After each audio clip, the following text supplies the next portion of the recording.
Welcome one and all. I'd like to welcome everyone to today's summit. And today is a very auspicious day as we gather to talk about individual and land sovereignty.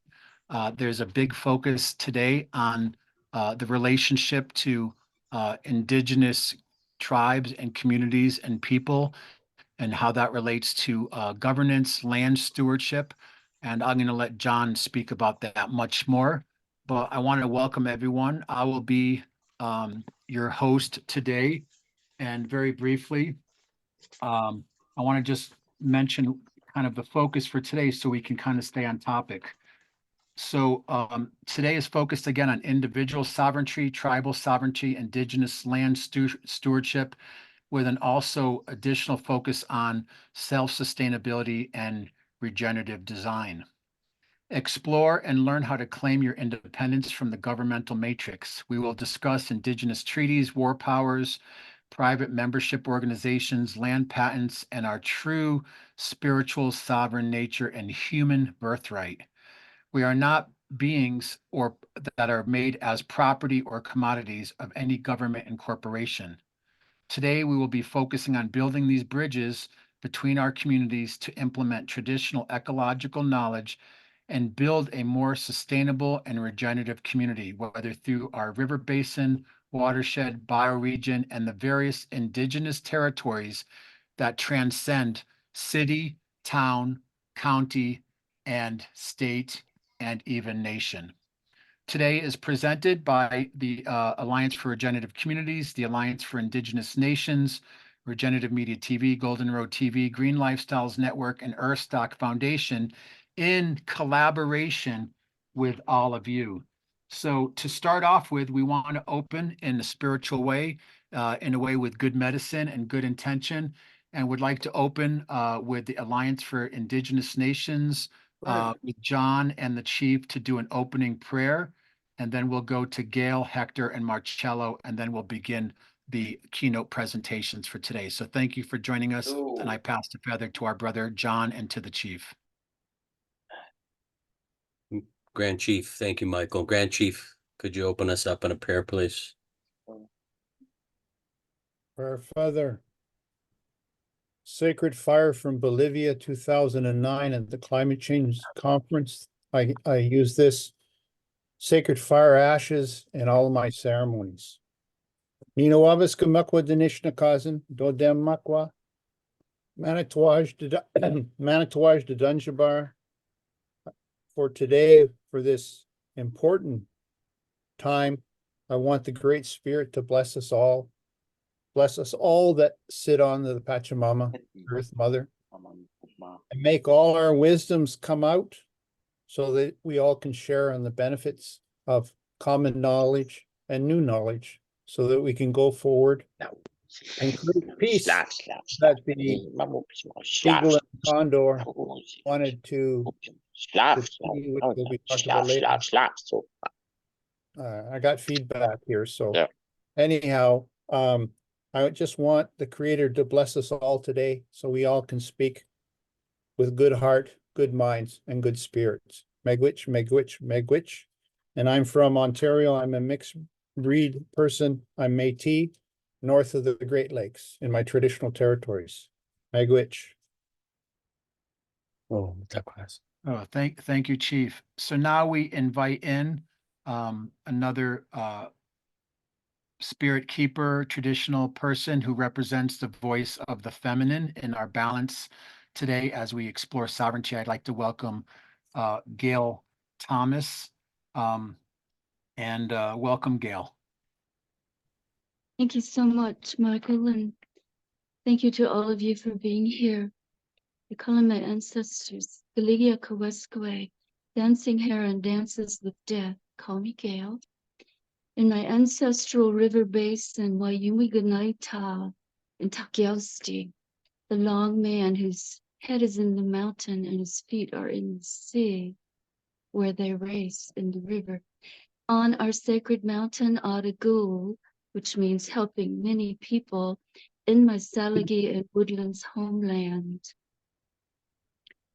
And I would like to offer that we are the people who resisted both removal on the Trail of Tears and the reservation that the federal government calls Cherokee.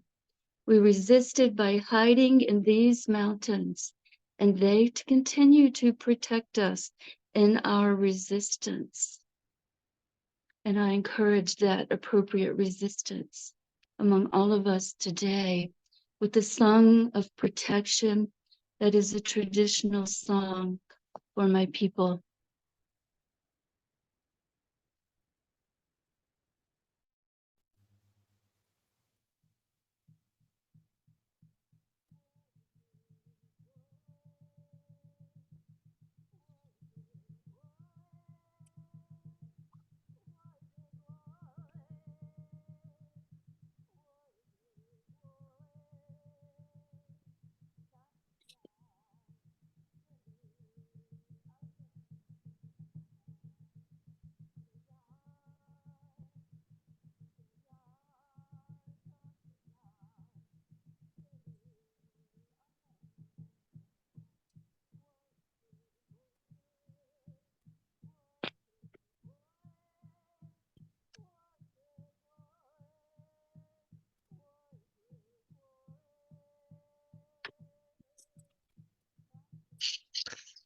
On my side, I don't hear anything from our song.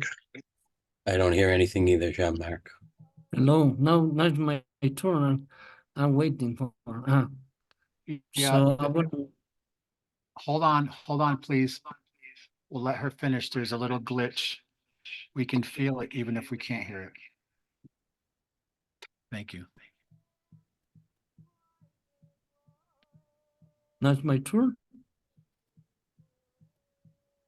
Not yet, not yet.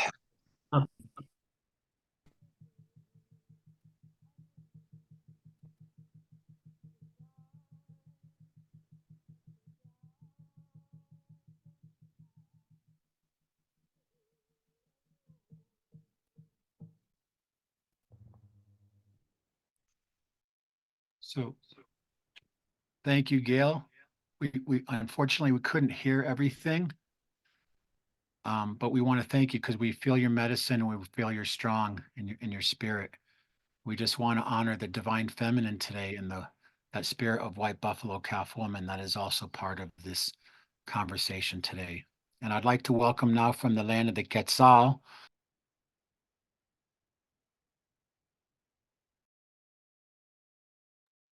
Welcome, Hector.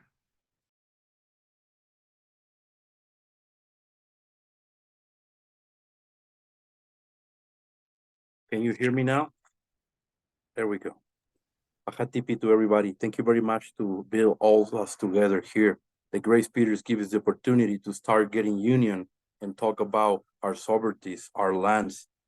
I'm ancestral guardian of Mexico, and we represent the north of Mexico with different indigenous communities, sovereignties, to empower the indigenous communities, to help them about agriculture, to let them know and teach them about the climatology situation.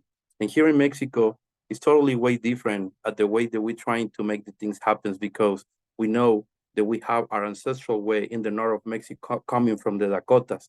And I want to make sure that everybody here can listen to the voice of the Great Spirit. Sister Gail, we didn't listen to you, but we feel you. We drum with you from inside to upside. And I want to make sure that I can keep that drum with my maraca. The Chiefland Junior gives to us to unify the Mexico, USA, Canada, and all the way down to Colombia, Chile, and Paraguay. So I want to make sure that we can listen to this song that the great elders from Mexico give it to me, and I'll give it to you, brothers and sisters. These songs means when the sky and the lands get together, that's when the miracles can happen. And this is what we're doing right now. We're trying to make happen a miracle. We're trying to follow a prophecies that come from the north to the south, a different type of prophecies, the white buffalo, the prophecy of the eagle, the condor, and the quetzal, and the prophecy of the raven warriors from every colors and different directions that comes to get together and resave the Mother Earth. Ami me no ya, ami me no kya, ami me no kya, mantikwe ya, ami me no kya ma, ami me no ya, ami me no kya. Ami me no kya mantikwe ya, ami me no kya ma. Mi me no haya, mi me no kya, mi me no kya, mantikwe ya, mi me no kya ma. Ahatipi to all your hearts and your spirits, brother. We are here all together to keep saving our Mother Earth, to keep saving our sovereignty and our land. I can tell you with my proud and our tribes in Mexico that we're fighting against different things everywhere, every single day. Agriculture, sovereignty, surviving. I already went to the government of Mexico twice this last month to try and help the indigenous communities because Acapulco has a lot of damage with the climatology, hurricanes situations. Chihuahua has a lot of problems with the cutting trees. Sonora has a lot of problems with the water. So it's not just one place, it's all over around the world. And if we don't get together, nobody's gonna do it. Ajatipi brothers. I pass the feather to our brother Marcelo. Ajatipi. Thank you, my brother. I feel it very strong, your voice and your praying. I'm gonna pray on very old talking about 800 years ago. The Incas make this pray for our grandfather Pachacamac and our grandmother Pachamama. And I will speak it in the ancestral language of the Quechua people. Apukon ila tiksi wariwirakochang, pachayachachi kailawirakochang, tokapo aknuko tawapakatu napa apakochang, walpa wana wakawilka kachung, kamak churak, kari kachung, warmi kachung, nispak lurak tukak, kamas kaikin, runak yang kanchung, inka kapak wanakauri akako tunapa. Mai pinkanki hanak pachang pichu, hai pachak pichu, okuk pachak pichu, puyo pichu, lantun pichu, uyairi wai, hai ni wai, kaskachi wai, markari wai, hantaji wai, imaik manya pachak kama, hankai pachak kama, kankas kaktari, chaskin wai, maskin kaskapas, wirakonchan haya. This prayer is very old and very sacred for our languages. Speak about the energy of the center of the galaxy, the grandfather Pachacamac, and our beloved mother Pachamama is the center of this planet. Both energy are the female and the male, very strong energy, and our grandfather, the father, sun, and our grandmother, the mother moon. So this is the four corners of our, what we believe, the Tawantinsuyo, the four corners. So I speak this, all pray for all of you. It's been gathering 800 years in our tradition. So it's part of this gathering now. And these words have energy, and it will get in all around the four corners of this planet and this holy earth that we live. So have a halala from the south. This is for the life. We say halala.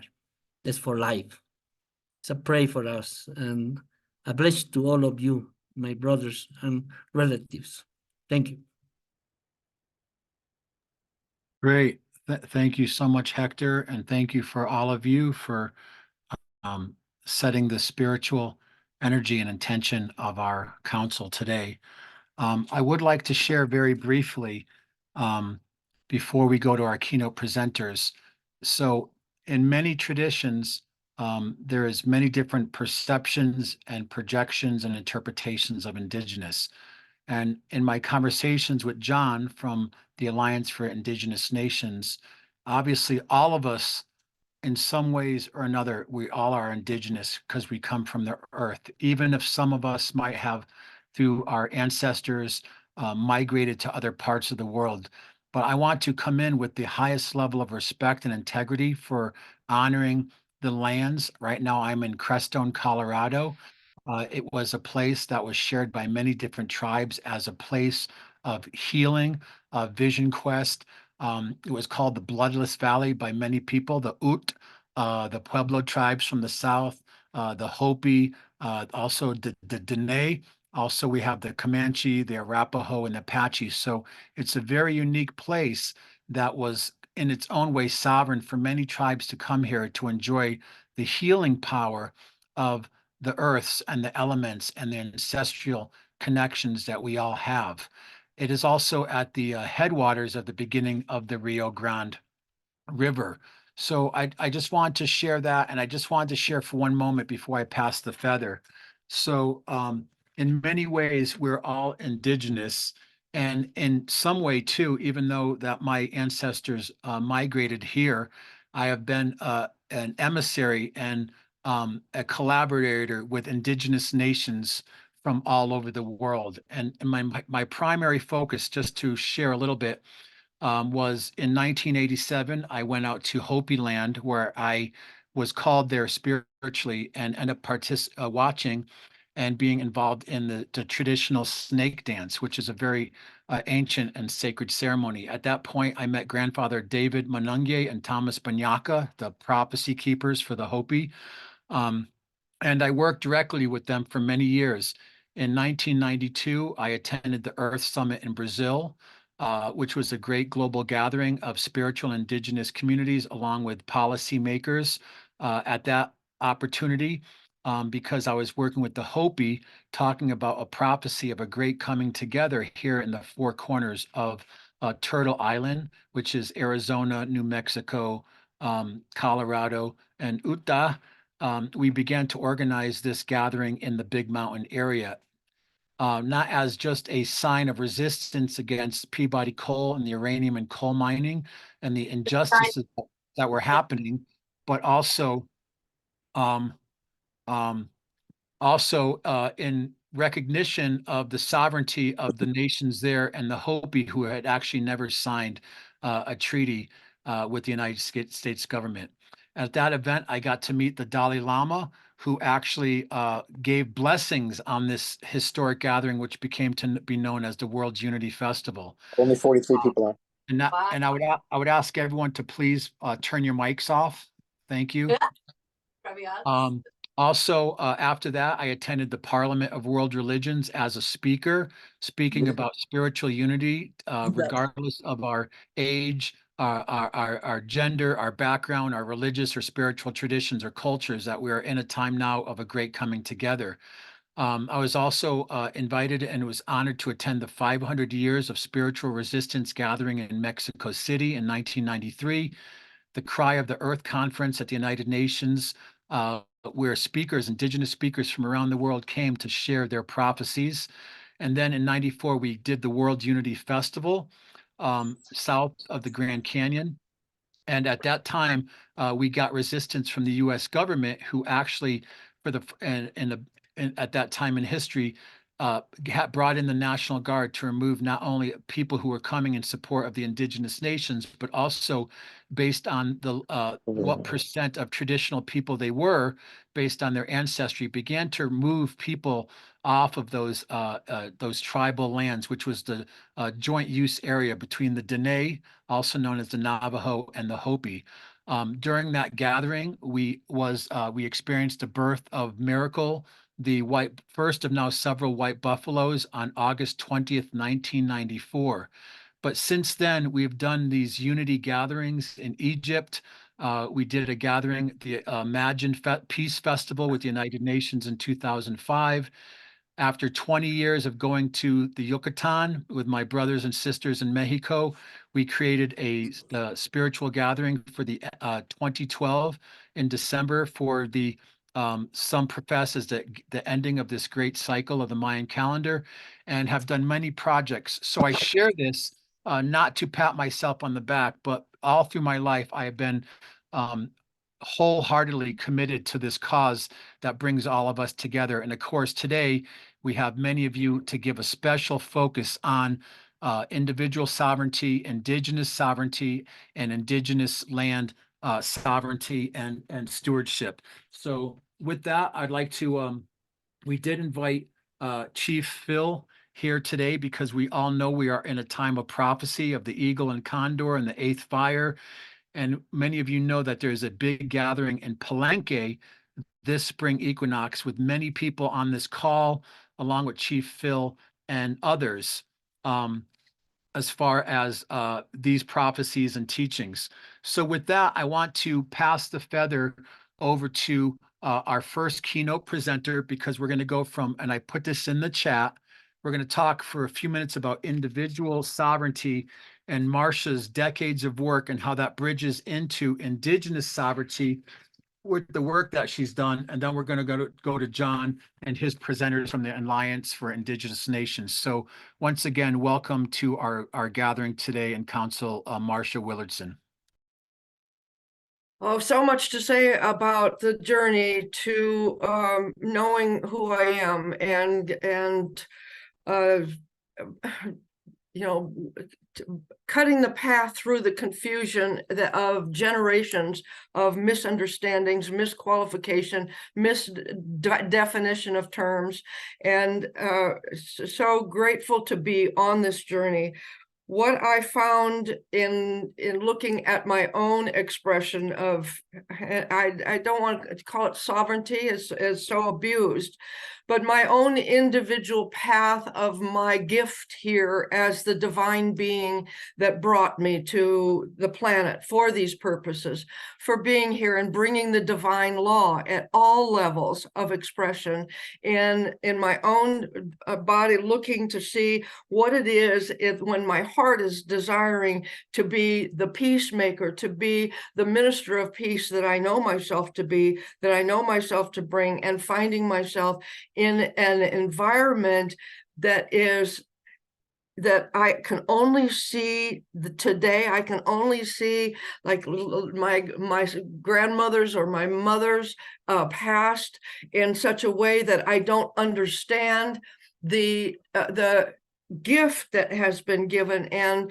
the real claim that I have to the law that is the Creator's law, the law that brings us to the liberation of this planet from its past, from the past mistakes that we've made in the giving up of the divine law and accepting the misqualification, the mismanifestation of that law. And in studying that and being available and aware, what I found is looking at the war powers that have been laid over our perception and how we rise above those war powers individually in such a way that we stand for that divinity in the face of all of the circumstances that seem to give us evidence that it's not there. And what I mean by that is in looking at how do I self-authenticate? How do I declare myself in a world that's at war as that divine neutral that comes to mitigate the war powers, to mitigate basically the sins of our fathers that were forced in or thought they had to be forced in to becoming part of that war powers, and thereby surrendering even their knowledge of the claims and the treaties that we have.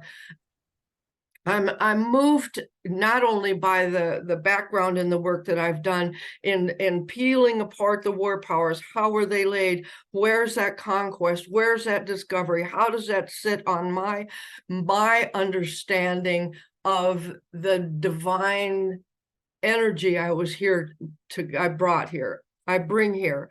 I am here to manifest. I am here to remind in the laws of the Creator and the liberation of our past grief, bitterness and grief, that we come forward together to look to see each one of us have laid groundwork for the healing of the great circle.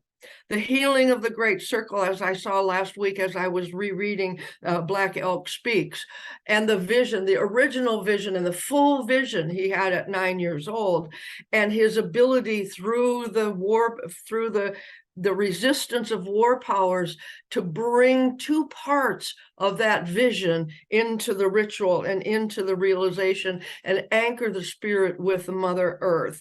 And I so clearly see the third and final step of that vision necessary for the manifestation of the condor and the eagle prophecy. That we coming together just in this circle, just saying, yes, we have things laid, we have documents laid, we have spoken to and just understanding of what the manifestation of the white man's law and the tribal law, and how we became enamored and forced into the white man's law, and we still see it today. You know, have this license, have this. It's all a function of an enemy combatant and presumption of enemy combatant and the suspicion of the enemy combatant. And that conquest, that white man's law, is where it generated from the European, from the original treaties of the 451 Bible that carries the original treaties, going back to claim those original treaties and see those who separated from the tribal law as called the white man's law. It has nothing to do with skin color. It has nothing to do with it has to do with separation of our knowing that we are here for religious purposes of bringing the Creator's plan into perfect manifestation, into perfect balance, into perfect harmony with one another and with Mother Earth and with all the universe, and bringing those laws back into fruition in the face of anything that tries to be contrary, that tries to inject itself. I was moved by a phrase when I was listening and studying in this week to the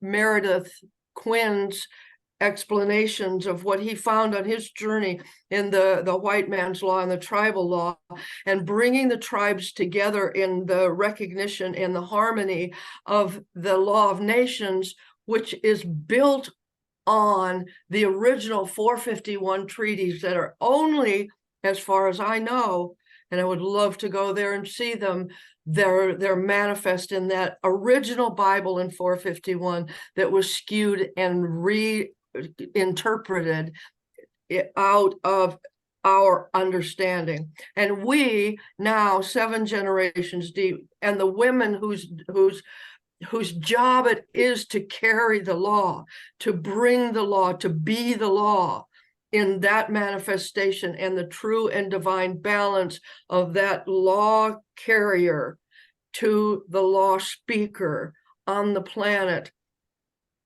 and the reuniting of that the great circle, and and we being that multicolored tree in the center, who is the tree of life and the tree of giving and the tree of love and peace.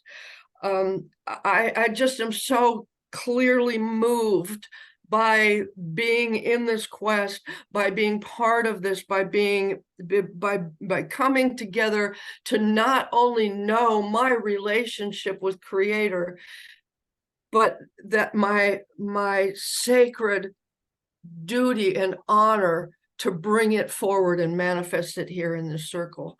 So that individual sovereignty, that creation, that speaking of my, what I call affidavit of self-authentication, my affidavit to the world that I found my Creator's spark, and that I bring it forward in every moment, that I'm a neutral non-belligerent to the war powers, and in that I invoke the protections of not only the war powers, but the divine in my work and my manifestation here, and my bringing together the circle reuniting the circle, reuniting and bringing and in on such a way that we now know how do we express our tribal law in the harmony with all the things that we've done to get deep enough in our remembering to bring it forward into today. So I've kind of gone into not only the individual sovereignty, but the collective sovereignty, where we come together in our recognition of one another, not in our fight for the land, not in our fight for the sovereignty. That already has been harmonized in the great Bible, 451 AD. It's there. It's for our remembering, and our short-sightedness, our myopia, our myopic provision is the only thing that stands between us and the full manifestation of not only our individual understanding of our religious relationship with the Creator, with Mother Earth, with all of our two-leggeds, all our four-leggeds, all of our green brothers. It's there, and to clear the confusion from those original treaties, to not claim the defective war powers broken treaties interim between there and here, to bring our lives and our recognition back in full harmony with one another, and thereby bringing our community to the global sovereignty that I hear our hearts speaking. So I've kind of gone off. And Marcia, I know you are working currently with the Squamish, and you brought a few people on to share a little bit about your direct work of what you're doing. If you could please introduce them, and then after this, we'll be moving to John and his team of people from Alliance for Indigenous Nations. And again, this is a summit. This is a council and meeting that bridges many different areas of the world. And of course, here in North America, our story might be slightly different from Central or South America too. So if you could please introduce the people that you brought on the call today. Thank you. A little bit of introduction at the Sovereign Squamish government up in British Columbia.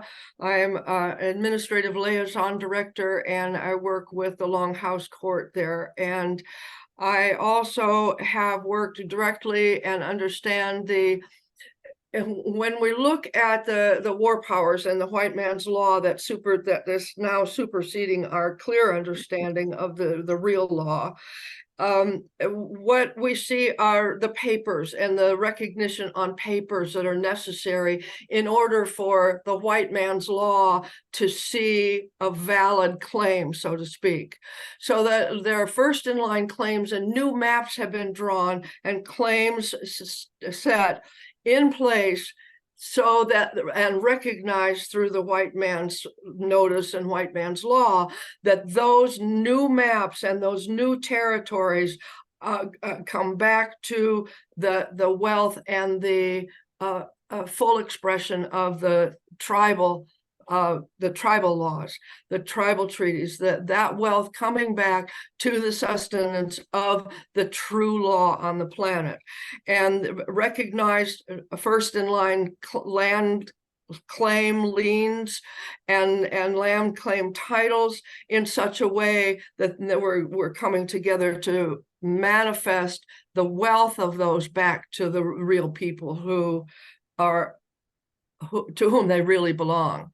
And so that being said, I recognize that our 9-star provost marshal with the Sovereign Squamish government, William Baker, is here, and I'll turn the meeting over and let him introduce himself and his relationship with Sovereign Squamish government. Thank you, Marcia Ann. Blessings to you and to everyone here. Aishka, Aishka Naste. We are here to represent not only the sovereign Squamish people and its entitlements that it has received from Sananda, who was the thought adjuster for Jesus of Nazareth, who became the chief of the Squamish as a real person. He was allowed to become that. And we also work with Melchizedek, the king of Salem. And our mission is to attend to the way of peace. And how do we do that? In recognition of the White Wampum Belt and all the land claims that are being presented throughout the totality of the first peoples of the world. For we were truly the colored races that became diverse and moved and fought our way out of the Middle East, the cradle of civilization, through all the pathways across the continents. So I implore each and every one of you to think of the ways of peace and not war, because we have the intellect, the spiritual intellect from the Creator himself. He has given us a spark, of which Marcia Ann is so well thought out, spoke today, truth. I thank you that I am here today to share the recognition of all of you, having a background of Cherokee, Blackfoot, and also Ethiopian in my life, as well as having European blood also. So we all have all these signatures, these writings of the Spirit, the Creator of truth in our lives. And that's why we've come to this inflection point of this day, this moment, to come together. I thank you very much for being on this call. I've worked with the Matuna and also the with Makapua of Hawaii, and with different people, the Maori, the Maori, and all the peoples across all the way to the Solomon Islands. I've also been involved in the financial realm of being involved in having the privilege to be a provost marshal at an international level to bring financial debt settlement upon the world. So thank you very much for being on this call today. AIN is a godsend to a lot of you, and I encourage every one of you to speak your heart today. Thank you. Blessings. Ashanate. So I want to pass the feather back to Marcia. I know you have other people you'd like to introduce, and I think it's really fascinating. You were also talking about, we won't get deep into it, but just the work you're doing around sovereign or indigenous banking. So I pass the feather back to Marcia, and we want to get John and people from AIN keynotes ready. Thank you. I did not see if our other invitees were here. Kevin, if you're here, would you please introduce yourself?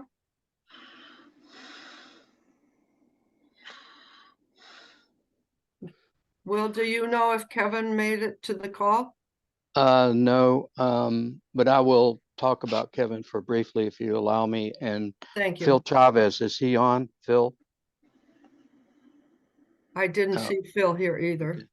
Yeah, Phil is recognized as an Indigenous ambassador around the world. He lives in Albuquerque, New Mexico. Phil is a retired Marine, also former vice president of Bank of America. He was a senior vice president. And he's also Navajo, part Navajo. And he's worked with the Dene and the Squamish, and along with Marcia Ann and myself as ambassadors for financial and governmental concerns around the world. And Kevin Bean is also has Blackfoot heritage, and he is one of the most recognized common law lawyers in Bermuda that we have been working with for many years now. So there are avenues of approach for bringing back the wealth to the nations that have been stolen. And so there are people that are working around the world to bring this together with other tribal people that may not be on the call, but may be on the call in the future. So thank you very much for allowing me to speak further on this issue. Thank you. And before we pass the feather to John, um, I just want to say this is really, I know the Alliance for Indigenous Nations is having weekly meetings, so we want to make sure people connect to that. And there are a couple events, including just a few weeks from now, the big Seventh Fire gathering in Palenque. So this is just another step in all of us finding each other and starting to mend and weave together that sacred hoop. So I know there's a lot of people that want to share things, but with that, I want to acknowledge another one of our keynote speakers. And I hope I'm saying this wrong. Zesasapi Mukwa, John Chipola from Alliance for Indigenous Nations. So welcome, Brother John. Zazesapi Mukwa, Laughing with Tears, given to me by Grand Chief Wabiska Mukwa, my adopted father. Thank you, Michael, for that, and Marcia and Brother William. That is a plethora of information that you just disseminated on the rest of us. And when I hear Marcia talk, as she was speaking, a question kept coming to my mind that always comes to my mind and that I ask a lot of people, and that is, where does a man obtain jurisdiction, control, and authority over another man or woman on this earth? Where does that come from? That it doesn't exist. It's impossible. It cannot happen. And it's really that simple. Where does a man, another man or woman, obtain jurisdiction, control, and authority over another man or woman? How were we ever duped into believing that this That's could right. possibly be so? Years ago. Oh, I didn't. So It's like he didn't sell. with that said, I'd like to just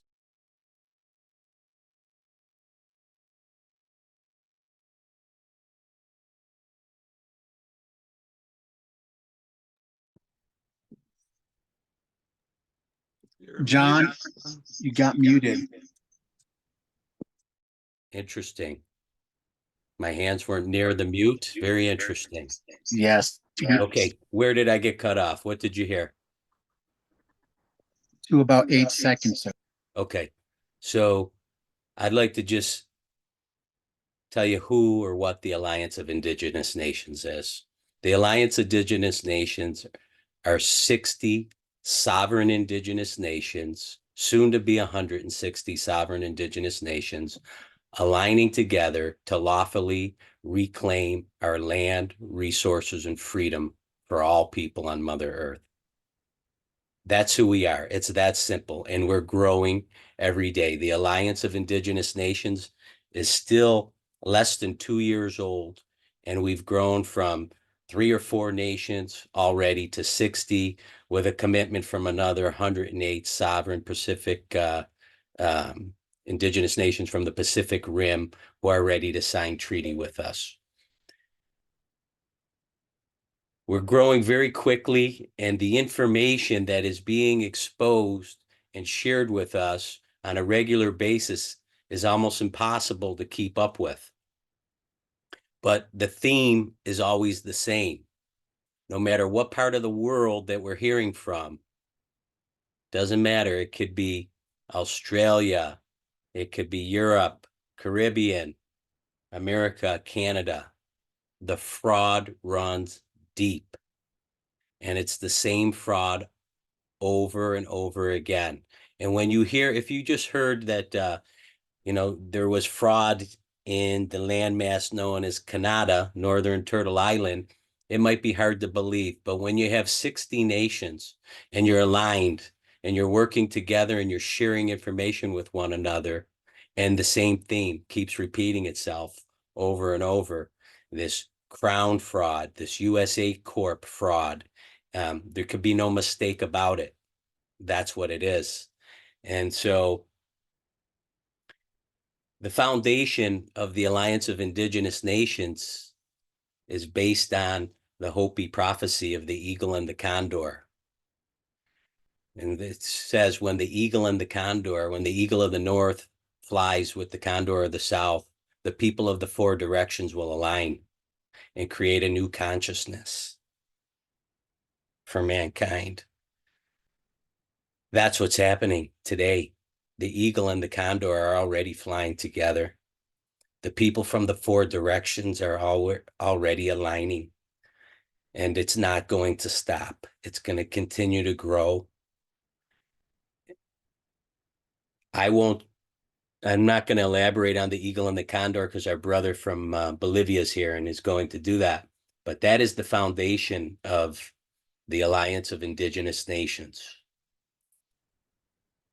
We have three main actions at the Alliance of Indigenous Nations that I think are very important for everybody to understand. The first one is we have our International Tribunal. The Alliance of Indigenous Nations International Tribunal is comprised of 14 judges, 2 from every continent. The tribunal deals with law, not legal. It deals with people, not legal fictions. And there are no bar members allowed unless they are a party, unless they're a claimant or a respondent. There are no bar members allowed. It's a place where you can come and obtain justice efficiently, inexpensively, and literally within 30 days, obtain justice. The second action that we have is our international peace treaty. The peace treaty is going around the world. The nations are signing it. The peace treaty simply says, as everybody, I get lots of calls, text, emails, and people always want to know what our peace treaty says. And in a few words, the peace treaty says that the 60 nations and those that continue to sign that treaty agree to respect, reciprocate, aid, assist, and defend each other. That's the alliance. We're here to support each other on this journey rather than doing it alone.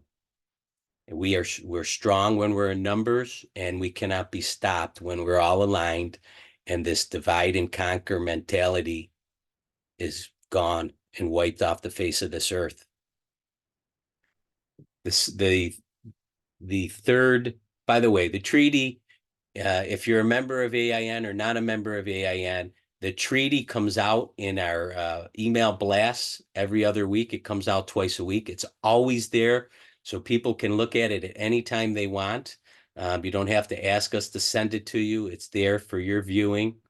And then the third action that the Alliance of Indigenous Nations has is every other Thursday, we have an international guest speakers Zoom. Besides getting great information from our guest speakers, it's the opportunity to share and support one another, come together, and that's what keeps happening. Meeting after meeting, Zoom after Zoom, we're getting information overloads. And the last Zoom was New Zealand. And just when we thought we were getting on top of this fraud, New Zealand does an information dump on us and tells us stuff that we've never heard about before. And it appears, according to the information that we're getting, that this New World Order, WHO, WEF, is all coming from or originating from New Zealand. So I share that with you. I'd like to talk about how the tribunal was established. So in the landmass known as Canada, since 2007, by acquiescence, pursuant to the doctrine of adoption, Canada adopted the United Nations Declaration on the Rights of Indigenous People, better known as UNDRIP, which acknowledged, I want to choose my words carefully here, UNDRIP simply or merely acknowledged, codified, and affirmed our inherent sovereignty that we always had. UNDRIP doesn't provide it, just like the Constitution in America doesn't provide our rights. They come from Great Spirit, Creator. Those documents simply restate what those rights are. Restate, affirm, acknowledge. That's it. Our rights don't come from those documents.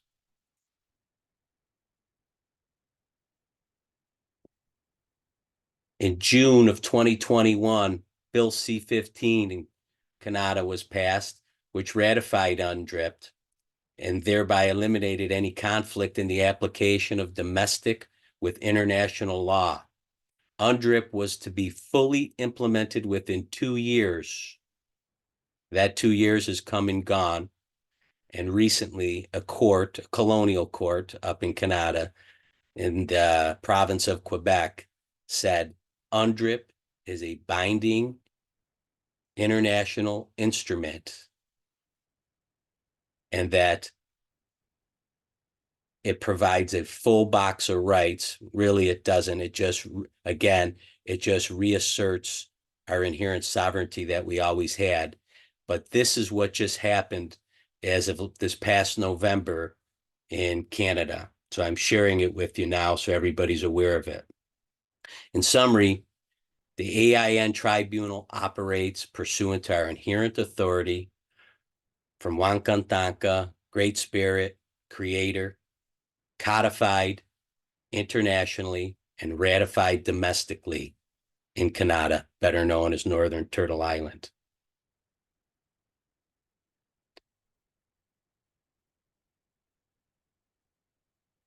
I just want to, in closing, I want to remind everybody this Thursday is our International Guest Speakers Zoom. Everyone is invited to attend. The goal here is to bring all like-minded together and join together, and let's not leave any souls hanging. And so if you know anybody that would like to be a part of this or you feel would like to be a part of it, please invite them. This week, Thursday, from 3 to 4:30 p.m., our guest speaker is going to be Dr. Peter McCullough. He's the most published heart doctor of all time in America, and he's going to give us 30 minutes of his time and lecture and another 30 minutes of question and answer. I point that out because he's taking the time out for us, and we should capitalize on the opportunity. Great. Thank you. And we're going to recap at the very end all of the events that are coming up over the next month. Also, I want to encourage people to put anything relative to the discourse in the chat. We will have an open roundtable at the end. But with that, I want to invite John to introduce his other team members to share a little bit more about the work of AIN. Thank you. Now, before I introduce the rest of our members, I'd like to say that I've been sitting in a very special position over the last 2 years. I feel very honored and privileged. I've been blessed to be part of a nation with a grand chief full of wisdom, a hereditary chief who's almost 80 years old now, I believe, also full of wisdom, clan mothers. We've gelled into this extraordinary group of people brought together. We could not have done this ourselves. It could only be Great Spirit that brought us all together. So I feel it very strongly that it's important to mention how this has happened and how this has gelled. And so I want to honor all those people that I've been blessed to work with the last 2 years, and that includes our tribunal judges, our registrars, our IT experts, our grand chiefs, our hereditary chiefs, our clan mothers, and our members. And all of you are here today. It's been an honor and a privilege and a real learning opportunity for me personally. And it's also been very challenging because I never worked so hard in my life for so little ever before. And but that's what makes it so rewarding, is that because we all who are here today, there's something inside each and every one of us that won't let us stop. And so with that said, I'd like to introduce our Grand Chief, Asmin Grand Chief, my Grand Chief, Wabiska Mukwa, aka Zane Bell, Grand Chief. We have to thank you, John. Ani, I'm not quite sure what to say. I've been thinking all day. John has been phenomenal, and all our other team members bringing this together. There's two reasons why we, as ASMIN, started to do this. Is that the history was that my grandfather is a Métis boat builder. I'm the last of his grandchildren, the youngest, and he lost his sons in World War II. And he sat me on his knee when I was 6 years old and says, learn the colonial way, because you're going to have to reestablish our nation, because the laws at that time were very suppressive. I lost 3 uncles in World War II, and my other uncle and my dad are war amps. They've all passed, trying to fight for democracy, peace. Canada at one time was the great peace country under Lester B. Pearson. That's all gone. Canada is now as far as if I can say it on this medium, it's basically a fascist communist government run by dictators that have no understanding of the history of this land. And I could go on for days talking about the abuses to Indigenous people in Canada, but that's not the forum here.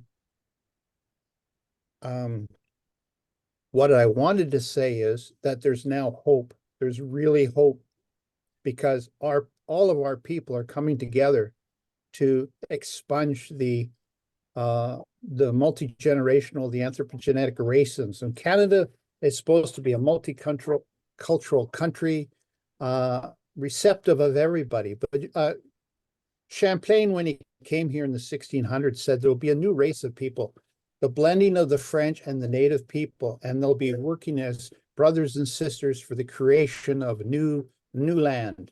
And that's what happened. The French and the natives at the beginning joined in family making ceremony, and they were the drivers of the Canada's economy, all the way up until the British got here in 1763. In 1763, things changed. And the main thing I wanted to say, and I've said this before in other videos, is that Carl Linnaeus in 1735 said that there was these different types of Homo sapiens. There was a Homo sapien European and Homo sapiens in the Americas. And if a European person married or had children with the Homo Americanus, the children were monsters. They weren't humans. And that was the basis of all the slave trade and everything, a justification for the slave trade. So when the British came here in 1763, they won a war in France, gave France back to France, so they didn't have to pay for the reparations after the war if they had the trade colony. So they took the trade colony, kicked all the full-blooded Frenchmen, and sent them to France. And those who were remaining were 15,000 people, were the Métis of Eastern Canada, of Kanata. And they've been in subjugation of the British rule ever since. It started to change right after the Second World War, where everything was great. Everybody was having jobs except the First Nations people on reserves. And there's a lot of history, and I really didn't want to go into it today about the oppression of Indigenous people. But where we stand right now is that Canadian government says they don't recognize our nation. They'll recognize anyone else. If I said I was any other different race, that's pretty acceptable. But if I said I was Métis, which is the mixed blood people, we used to be called the burnt stick, the voyageurs, the fil de roi descendants, the men of the woods, and the runners of the woods. There's all kinds of names, and le bastard Canadien, which come from the British, we're the bastards. And we're not recognized right now unless you surrender your rights to political corporations like political advocacy groups, and you surrender your rights to the corporation. Well, we've never surrendered our rights, and we're the largest Aboriginal community in North America, are the mixed blood people who have no rights under both the US and Canadian law. So this is the change. So when I went down to Bolivia in 2009 for the climate change conference. I was asked to go down there.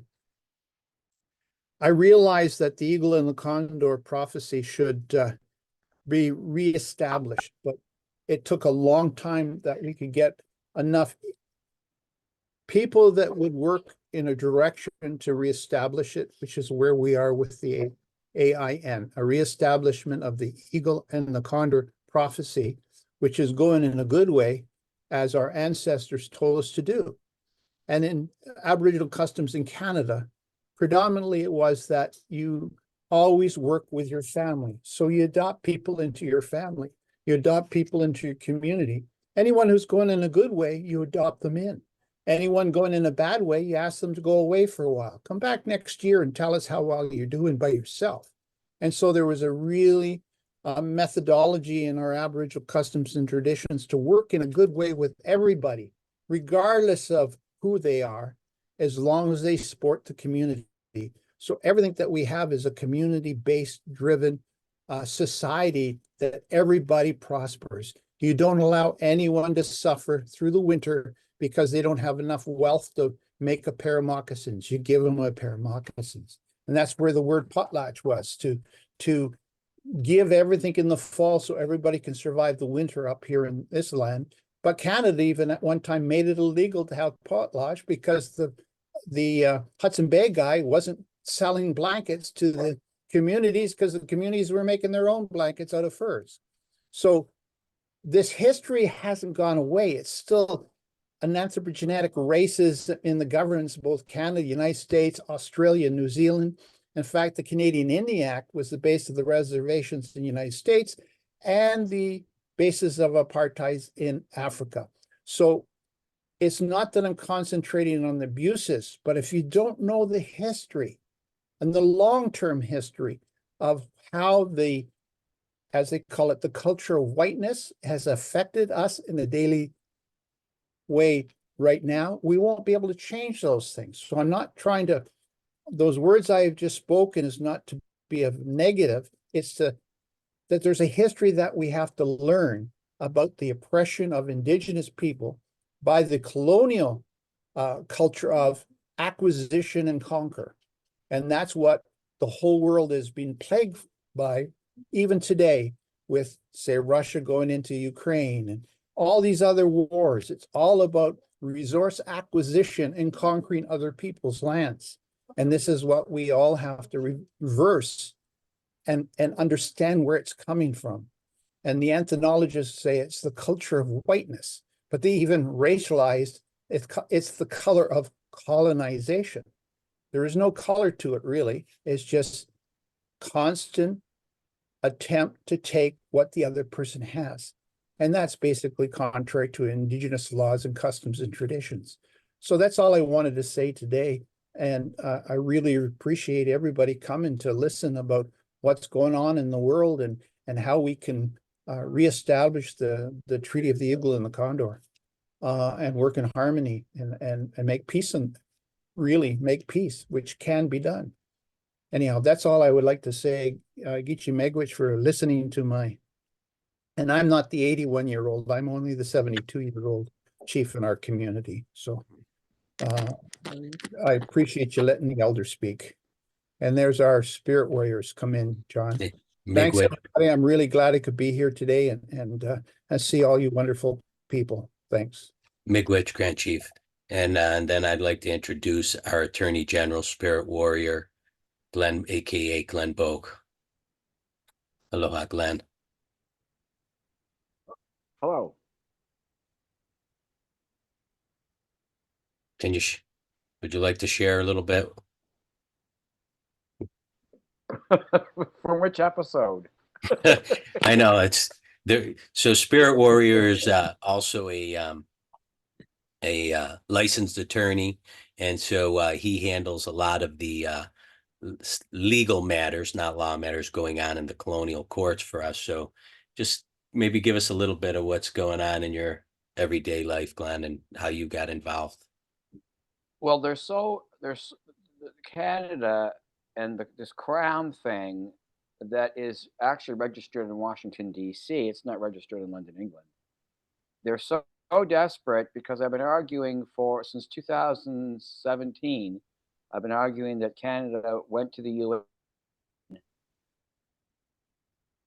on May 10th, 2016, and they consented to have the UNDRIP entrenched into their constitution as handcuffs and as on them and wheels for us and our laws, because the UNDRIP, of course, after 30 years of development, Canada has to now make its laws conform to our laws, and the Constitution Act, Section 52,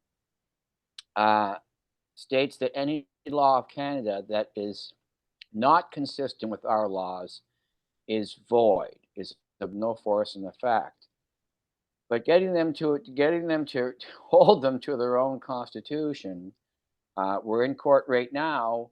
I'm fighting that law society for 7 years. They have suspended me as being frivolous, but in November of last year in Montreal, a very brave female judge, Sophie Bork, I think she's Métis, she held them to their consent in 2016. So I've been right for 7 years. And what the Law Society did in a hearing on February 20, they took the pictures from our website of the Grand Chief who just spoke when he was in Bolivia in 2009 for the Eagle and Condor prophecy. And they blacked it out. They redacted where he was. He met with 7 presidents of 7 different countries of South America to kickstart the Eagle and Condor prophecy. So these are they're not tricks. It's just kindergarten desperation as we're rising up, because, of course, the Eagle and Condor Treaty is based on the 2,000-year-old prophecy. And when I Googled it before that hearing, sure enough, it came up at the University of Toronto, which is one of the top 20 universities in the world. The most beautiful Eagle and Condor prophecy website was where? It was in the sports department, not in the history department. And it is so wonderful the way it's done. So now we've got all these things we can be arguing from the very top authorities. And we'll see tomorrow. I have another hearing tomorrow at the Court of Appeal to keep going as they try to stop this steamroller that we're on. So that's the report of what Canada's trying desperately to do, the Canadian corporation, not the Canadian people. Then there's a big debate in the country. What does UNDRIP really mean? And what we're trying to tell people is that it gives you the right to take your land in the register, in the King's Register, and which is the lowest form of registration, under the Queen or King of England, who is only a tenant here, because the hereditary chiefs, as landlords, of course, the treaty has to come from North America to the Europeans, and then the hereditary chiefs tell the Europeans what they're allowed to do and not do here. That just makes sense. And so they only have a tenancy and put all the people underneath it. So we are now in the process of correcting that and reversing that. So, but we're just finding these things out now from a senior lawyer, Janice Switlow, out in BC. She has been fighting them tooth and nail on what the truth is, that the hereditary chiefs still hold title to Turtle Island. And we're going to give that title to every Canadian to get them out of the register system, and over into, where they own the resources. Canada is worth 700 trillion. Every Canadian is worth 20 million. And we're going to share that wealth with our American brethren who are really in trouble in their financial system. That's all. Miigwech, Spirit Warrior. Michael, I'd like to just see if our clan mother, one of our clan mothers, Dr. Sabina, would like to say something, and then we'll pass the stick. Of course. Thank you so much. And I just want to remind people to look at the chat. There's a lot of questions. There's a lot of people that want connectivity to AIN. Later, we're going to talk a little bit about regenerative systems and self-sustainability and land stewardship. So we have a little while to go. And I want to make sure everyone knows that we will have your voice be heard. We have a few more keynote presenters, and also I just want to honor Marcello, who's here too from Bolivia, because he's one who met with Chief Phil Lane, also doing the Eagle Condor and the Sacred Eighth Fire, and helped to validate in South America the work that also he's doing, and the important relevance of the Eagle Condor and the Quetzal, and now the Hummingbird, and the Eighth Fire. So I pass the feather back to our brother John. Thank you. Dr. Sabina, are you with us? Yes, thank you. I am. Well, I don't have much more to add. I think you really have covered it all. Welcome. It's a delight to see so many countries and faces, and the North and the South coming together on this call. It's just so awesome to observe and to listen. I thank you, John, and I thank you, Grand Chief and Spirit Warrior. I think you have really said it all and what we have been doing. I see that with what we have actually been creating has been this beautiful tapestry of the all of these different countries, all of us coming together, all of the different nations coming together and speaking for the very first time in a unified way. And so I just feel so pleased to be part of this. And I thank all of our community and certainly our committees and all of what we have been working together, how we have been working together to create where we are today with the Alliance of Indigenous Nations, and also with our nation called Asman, the Anishinaabe, Solutrean Métis Indigenous Nation here on Turtle Island. Thank you. Thank you, Michael and John. Miigwech. Mike, we'll pass the Miigwech. feather back to you. Thank you so much.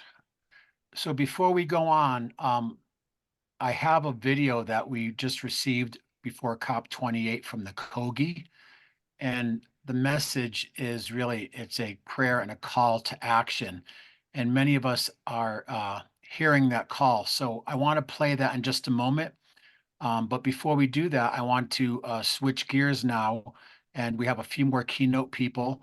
We want to go now to the land of the Quetzal, to our brother Hector, who will talk about, because there's a different relationship of how the indigenous communities have held the sovereignty of land and protected their interests. But also, I wanted him to speak a little bit about the incredible sustainability, green, and regenerative projects, because as we get stewardship of the land, as our decision making and our voices are heard, we have to get to a place where we can't depend on the broken system, on the governments, on the so-called leaders, and we have to come back into that indigenous way of being. So our next keynote presenter has been doing this incredible work in Mexico.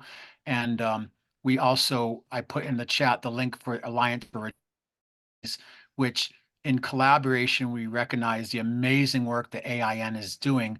We have a whole team of hundreds of people doing emergency response work, doing sustainability work, doing design, getting people off grid, doing green energy, regenerative agriculture, and becoming even more sovereign and self-sustainable. But with that, I want to introduce an incredible medicine brother from Mexico, Hector Benton. So welcome. Again, Ajatipi to everybody. That means thank you from the bottom of my heart in my language. Ajatipi, brothers. Thank you. Mitakuyo Yatsin Nakshatekok, Tasokamati, in the language of the Incas and the Mayas. I want to be short, so that's why I prepared something for you, brothers and sisters, that I present few weeks ago in the Congress of Mexico and with the governor and the president of Mexico. Greatest to your hearts and your spirits, brothers and sisters. I'm a guardian of ancestral uses descended from the original indigenous towns of Mexico. I'm a master of traditional medicines, and I have the honor to be here with all of you.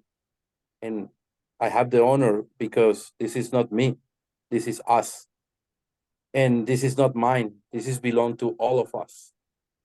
And all the indigenous women and men from the original towns of Mexico, they think that we are the victims. We are the ones from the bottom. They think that we are vulnerable groups, that we have to teach Mexico, and we tell them, look, Mexico, relearn how to see me, relearn how to see the way that I am. Being indigenous is not more or less. It's a cultural identity. And me, Hector Benton, I already see that the more poverty that we have to get rid of it in this Mexico is the poverty of the mind. Because we know that the communities has a lot of food and a lot of agriculture to keep going with our tribes. But the most poverty that we have to eradicate is the poverty of the mind. Because when a mind has no education, they are afraid. They have fear of question, and they don't know how to ask, and they don't know how to decide. So we live in that type of adversity in Mexico because our origins and our destiny tell us that our grandfathers and our elders didn't speak the language. They speak indigenous language. They speak the original languages. And we know that we come from Mexico. We live 68 different languages in Mexico. And in this country, we have 68 different indigenous towns who has to live all together. And we are not victims. We are a possibility. We are not forced. We are an opportunity and knowledge. Relearn how to see me, Mexico, because we are the opportunity. How organizations and indigenous communities will recognize all the help around the world, all the help inside of the government of Mexico. And it's honorable to us to make this significant way, to make a political and integral helping in the way of health, in the way of herbolaries, in the way of traditional medicine, in the ways to keep the knowledge and the sustainable economy of the indigenous sovereignty of Mexico. And we want to be involved and keep going with the sociality and be a model of not prohibited in a centralized way for the help of the public health, for the rights of the humans and the indigenous communities that we have to pacificate this country. And we have the answers because we're connected to the mother of nature. For this reason, we have to do the call to the authorities in Mexico to take a chance and give us the right to be the voices and the opinions of all the sociality sectors, putting in a particular attention to the voice of the indigenous communities and personalities who are elders and leaders of the indigenous communities who are being historically confronted to the narcos, to the mafia, to the Mexico abandoned of these states of Mexico. Attached to the Article 21 of the Declaration of the United States of Mexico, the indigenous towns of Mexico, we have established to be a sovereignty towns who has the rights to not discriminate, to be better in our conditions of economy, socially, health, education, and different situations to preserve the rights of the earth and the agriculture, the climatic situation, and to be states and to be open for the different states of Mexico to adopt our ways to treat the mother and our medicines and our knowledge. When these type of laws process to respect our rights and needs, you will see the future coming up in Mexico. For this way, we ask to the senators, to the Congress, to the presidents, to the governor of Mexico, to have a little bit of sensibility and responsibility to promote through the federal laws and opportunities for the indigenous towns, and has the right to us and show to everybody historically that we can work together without of egos, without of discrimination, without of killing. And ancestral ways is being suffering too much with the war and prohibition of different type of plans and situation. Don't exclude us anymore.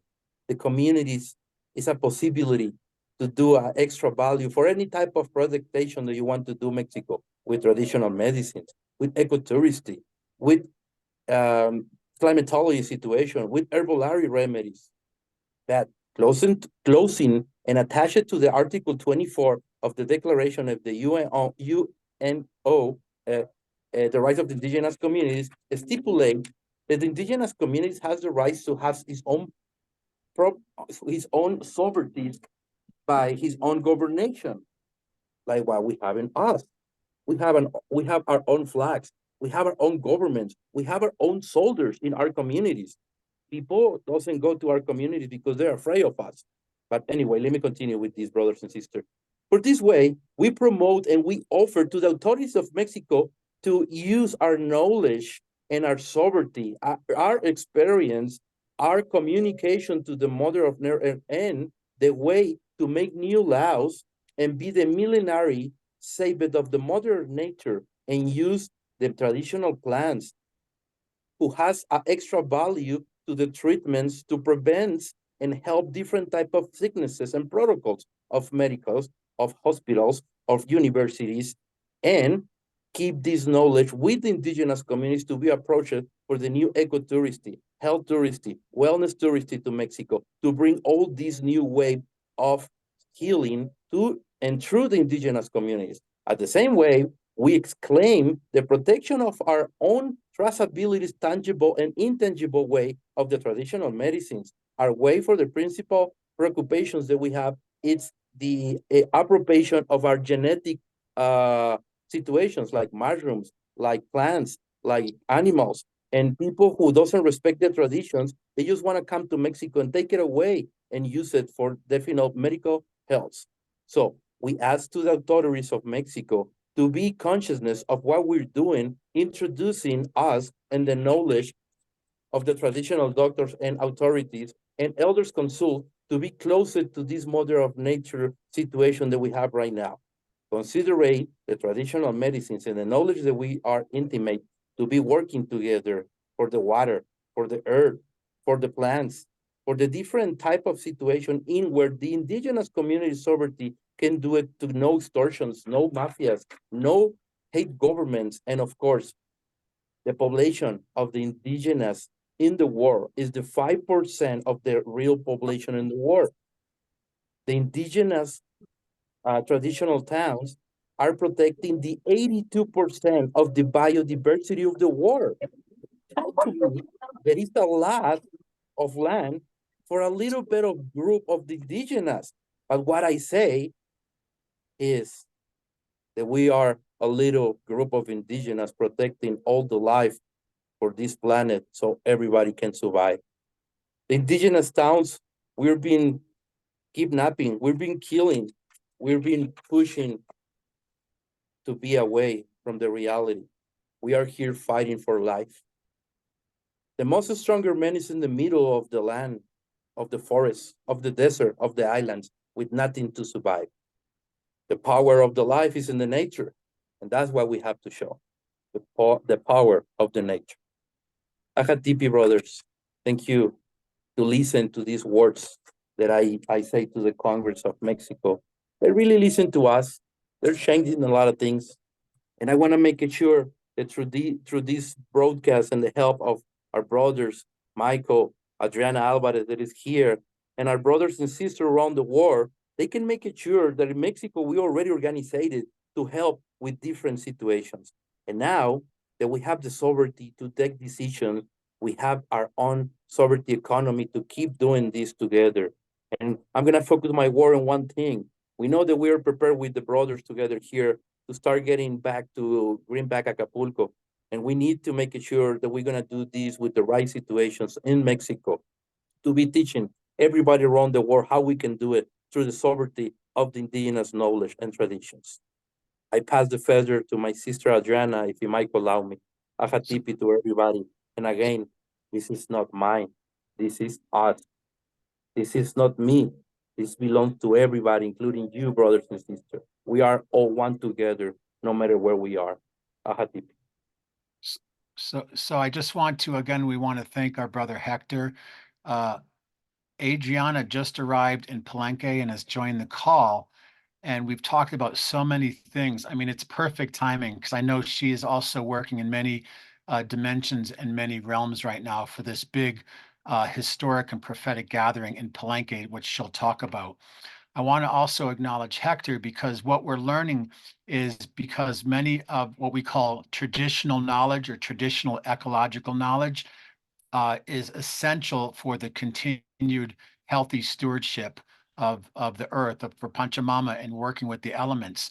And it's truly going to be that voice and that knowledge of the indigenous that lead us forward into, for many, a new way of being, but learning these ancient ways. And part of what we're doing in the conversation a few weeks ago, and we're going to talk at the end about sustainability and regenerative and build back green, is we're forming a global coalition of people that, whether it's a natural disaster or people that want to enhance their communities and become more self-sustainable, more sovereign, under the yoke of government, or we're building bridges but want to become more sovereign, that we have ways, we have the information, the technology. I also want to welcome our brother from Hawaii who works with the Indigenous Bridges. So again, today is just the beginning of this conversation, and I know the Alliance for Indigenous Nations is very well down the path of putting this organization of over 60 representatives from different Indigenous nations together. So with that, I want to welcome our sister who is helping to midwife this historic eagle, condor, and gathering of the Quetzal with the sacred fires in Palenque. So welcome our sister Adriana, and it's good to see you, and much love to you, sister. Thank you so much, beloved brother Michael. It is my honor and privilege, and I send my heartfelt blessings to all our elders, our grandmother Gail, who is here blessing us with her beautiful essence and presence, our beloved brother Marcelo Saiduni from the South, representing the Condor. And I don't see all the names and I don't know you all, but I know we are all related, and I want to honor all our ancestors, and I am here with my humble heart to bring forth the voices of our peoples from Palenque, our Mayan culture. Our Mayan people are represented from these beautiful, magical, sacred lands of the jungle of the southeast of Mexico. And I want to thank you so much, Brother Michael, for putting us all together to restore and honor Mother Earth. This is what our beloved brother Phil Lane Jr. has been working and sharing all his life so that we can come back to the roots, get away from the colonization thought of being separated, and making our Mother Earth being recognized as that being who gives us all, who gives us her embrace in every breath we take. Our Mother Earth that gives us the water through the rivers, every body of life, through our relatives, the trees, through our relatives, the animals. And I am coming here, as Brother Michael said, to start organizing every detail to welcome and to bring forth hundreds of relatives from all the Americas, what we call the Abya Yala, the unified Abya Yala. And it has been a dream from Brother Phil Lane Jr. to see this happening.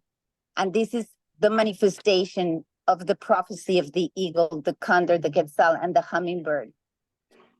This is the moment that so many of our elders, so many of our ancestors gave their lives for. And today we're here to bring hope for the next generations. We are inviting everybody in the world to join us for this global movement for peace, led by indigenous peoples and allies. For so many years, the treaties have been broken. The treaties have been a lie. They have burned all the bridges. But today, here we are, back with our full hearts of love of understanding, of compassion. As Indigenous peoples, we want peace and we're calling for peace. And we are here rebuilding that trust, rebuilding those bridges, rebuilding the truth, the healing and reconciliation that we all need as human family to see the new world coming forth. So anybody who feels like joining us, you can join us live. You can join us through live streams that we're going to be having all the way from the 17th of March to the 24th. And we would welcome you to join us in every way, just being part of it, because together we're stronger. And this is the time, and we are the ones. Thank you so much. God bless you all. And Tlazokamati, Ometeotl, for all our relationships. Thank you, brother. And I would like to say this. Please put the information in about the Palenque gathering, and can we all just have a moment of silence for a moment before we continue, because we have more elders and representatives coming into the room. We are going to open it in a minute for everyone's voice to be heard, but can we just take a moment, please, of silence?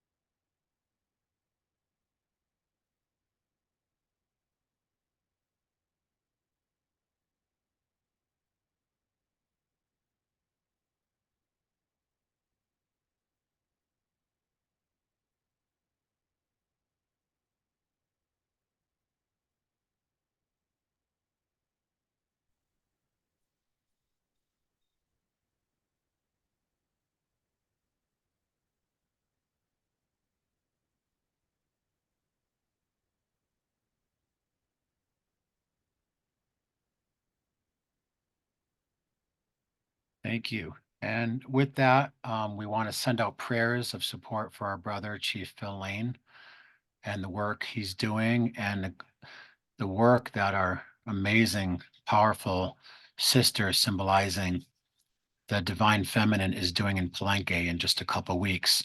And with that, we want to invite in our brother Marcello, who actually has been working very profoundly with Chief Phil and with Adriana, who comes with us from the voice of the Condor. So welcome, brother Marcello. Again, hello to everybody. Hello, Adriana, and you, and all the people I meet today. And I'm very, very happy to be with you all. So it's very difficult to explain something so big in just a few minutes. I will try to be very clear. In my heritage is from the Aymara people from Tiwanaku. My grandfathers, my elders are from Tiwanaku. And we also make the event in the Pachamama event in the gathering in Cochabamba. That moment was the beginning of the new conception of the bioterritoriality, bioculturality, bioeconomy. Yeah? And we began to work in our own constitution in Bolivia. And we introduced the Mother Earth as a creature with the rights in our constitution. Yeah? So we are one of the Bolivia and Ecuador. We are the first nations who do that in his constitution, and it's a beginning. Yeah. Also, I work in the government all of these years as advisor with my president, vice presidents. Also as science in communication and PhD in science in communication, and also I am a teacher in. So I work in that things in the academic world, and also in science in our traditional knowledge. I'm a traditional medicine man. I work in my government as an advisor for our traditional medicine law and our traditional plants. and all of that stuff. And if we must talk about this prophecy of the eagle condor prophecy, we must to go very far away in the time, but we have a short time. So I must to show some pictures for you, and it's for me better to speak with pictures, not with words. So if they can help me to share. And I will say this, Marcello, I will be down in Palenque. I know there's a lot of video people and other people doing things. I did put in the chat, the stream for the live broadcasting of things from Palenque. Please make sure you copy it if you are interested. And I know that this meeting will continue in the future. Okay. And I know that you had messaged you have limited time. So Yes. we only have after this one more keynote presenter Okay. from Hawaii, but I want to just make sure you don't feel rushed. You have the time, please. Okay, thank you. So I will be very short, and our elders talk about this prophecy and to Phil Lane Jr. and 52 years ago, and as a Bolivian, I didn't know that story. Just 3 years ago, I met Phil Lane in these webinar events. And I asked to our ancestors and teachers in Tiwanaku, the elders there, the very old ones, and they say yes. 52 years ago, we speak with the man who comes from the north. We sent a message. The eagle and condor prophecy is from Tiwanaku, and it's from our ancestors' knowledge. And when I know that, I speak with them, and I went to Palenque the last year. I meet to Phil Lane as a person personally, and I can say that he's real. He's real, and I can say that I'm starting working in the story of this prophecy, and I meet some persons who are in the same photo with him in the stairs of the Sun Island. They are very old, 92, 93 years old. They're still alive, some of them. And I speak with them what it was the meaning of all of this story. So many thousands of years ago in our cosmology, we have the astronomy, the knowledge in our cosmology. In our cosmology house is the Coricancha. We have a figures in the constellation, and the top is the south. For us, the top is the south, and the bottom is the north. We are in the other side of the world.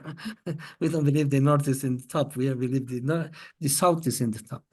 So when we saw the top in the south, we saw the Southern Cross in the middle of the sky, looking to the center of the galaxy. The center of the galaxy, who's a black hole. It's a black hole.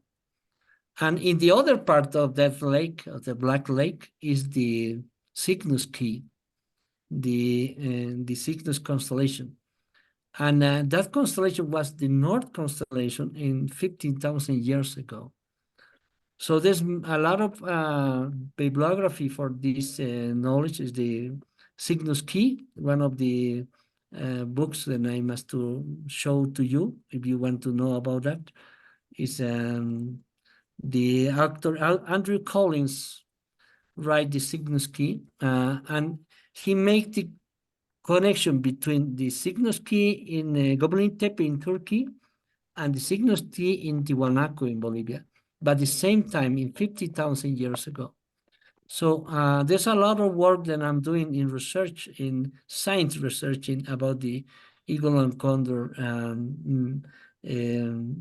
prophecy. And so I'm working in that to make a narrative, to make a documentary on video or any kind of filmmaking, to make this information to all of our young people, to all our relatives around the globe. Do they know what happened in 50,000 years, and why we talk about the Pachacuti in our tradition when you say the time time-space shift. No, it's turning. It's a Pachacutis, a turning of the time-space. So our ancestors talk about that, and we have a lot of storytellers of the other cultures of the Pukina people, Quechua people, and others language in our country who speak about this time when the time change and the global change. We make a shift in the global, in the Pachamama earth. So I must to say that we must to work together in the fulfillment of this prophecy. That's why I'm going to Palenque again this year. And I invite you to be there and to have more time to speak about this. I have all the information, the science information, the figures information, and soon we will show in the sky many images and symbols will coming about what is coming on. We believe in our astronomy and our ancestral knowledge. Then the 2025 will be a year of big change in this world. It will come the return of the ancestors, and the return of our grandfathers, who was the winged gods. So they are coming again, and they're returning, and we are looking the symbols of images in the skies. We take a picture in Nebraska in October. We was there in a gathering, spiritual gathering, and I was praying for. I was just a few coca leaves in my hands, and I said to the grandfather Pachacamac and our ancestral dragon Wariwilka and the other Wariwiracocha to show himself. And he said, I will show it myself. Look to the sky. And I looked to the sky, and it appears a big dragon, a beautiful big dragon, all complete. And we took the photos from that dragon. I have the photos in my presentation. It's no Photoshop, no nothing of that. And the dragon was following the phoenix eagle. So when I started learning what is the meaning between the dragon and the phoenix, I began to understood then these symbols are very important in the archetypes all around the world. So these spirits are returning, these mythological spirits are returning. So you know what it means? That time, the past time of all our ancestors' knowledge, of all our ancestors' mythology is returning. You know, the dragons, the mermaids, the smurfs, you know, they all exist in our traditions, but it's because our ancestors look to them and they know who they was. It's not an invention. They exist and they're returning. The returners of our Viracochas and our Quetzalcoatls, they're not just one person, they're a lot of people. And they're returning.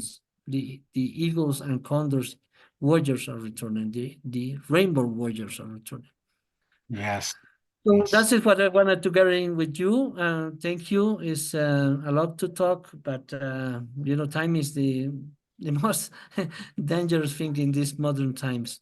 Thank you to all of you, and be blessed, and halala from the south. Thank you. Thank you, Marcello. So I do want to open up the circle for a minute, because I know, again, I'm watching in the chats, many people have questions of how do I connect with the Alliance for Indigenous Nations. I saw Adriana posted information about the gathering at Palenque, if you're interested. I also posted just one of the channels for the live streaming that'll happen. So we do want to make sure everybody's voice is heard.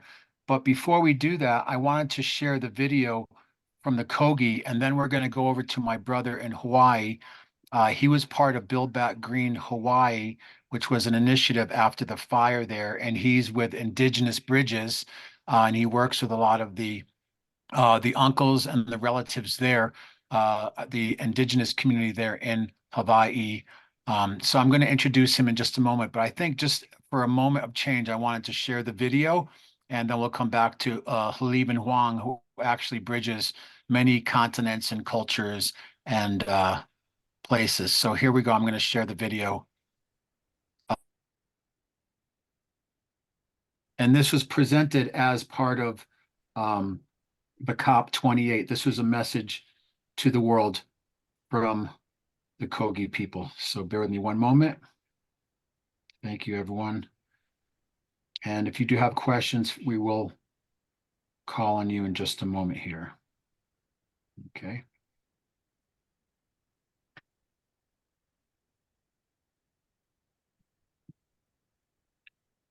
Okay.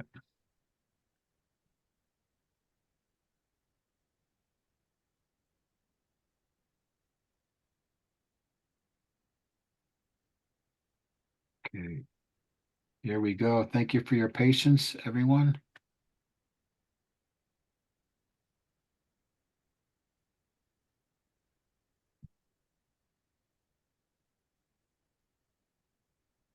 And here we go. The message from our elder brothers in the South.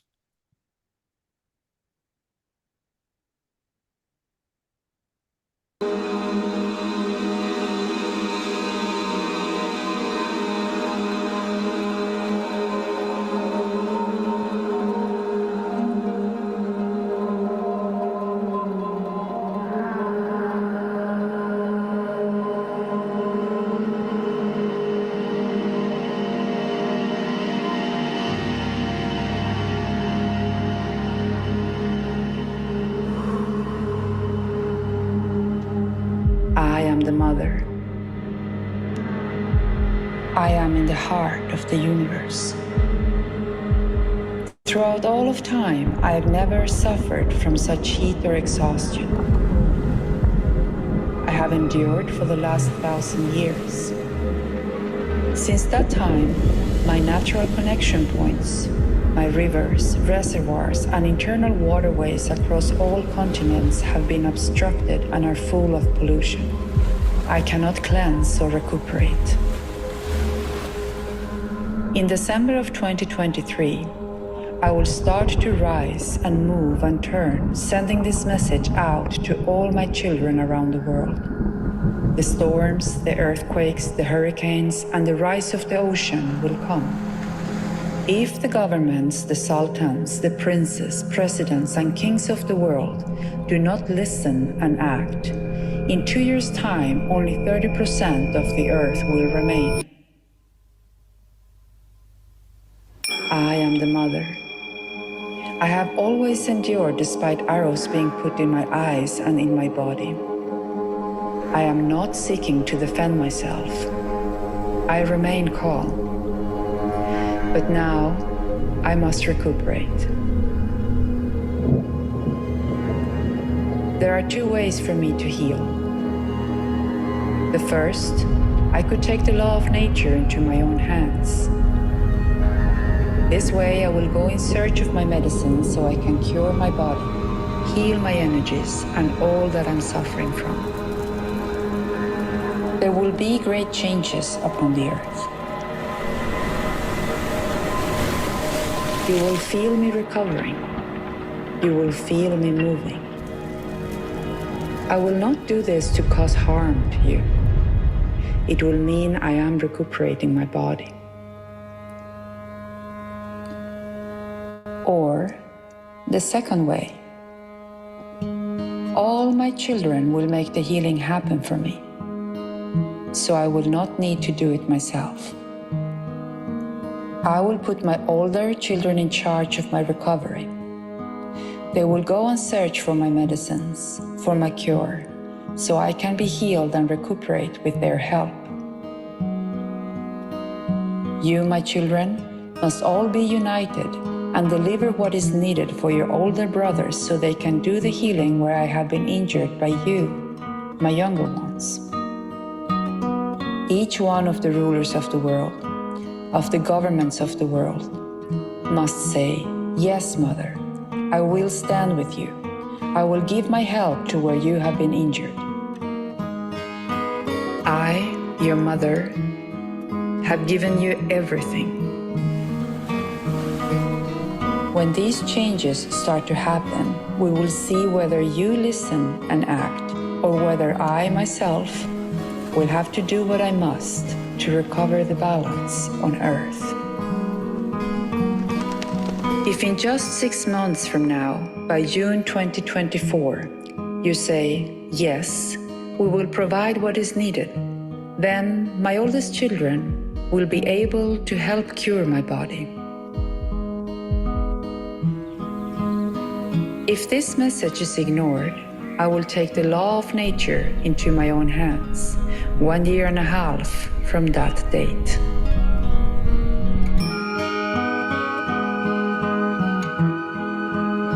This is the message that the Mother has given, she who is in the heart of the world.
So just want to take a moment with that. Just acknowledging, excuse me, that today there's so many different dimensions of this work coming together, the spiritual, the different prophecies. Today's focus was about individual and indigenous land sovereignty.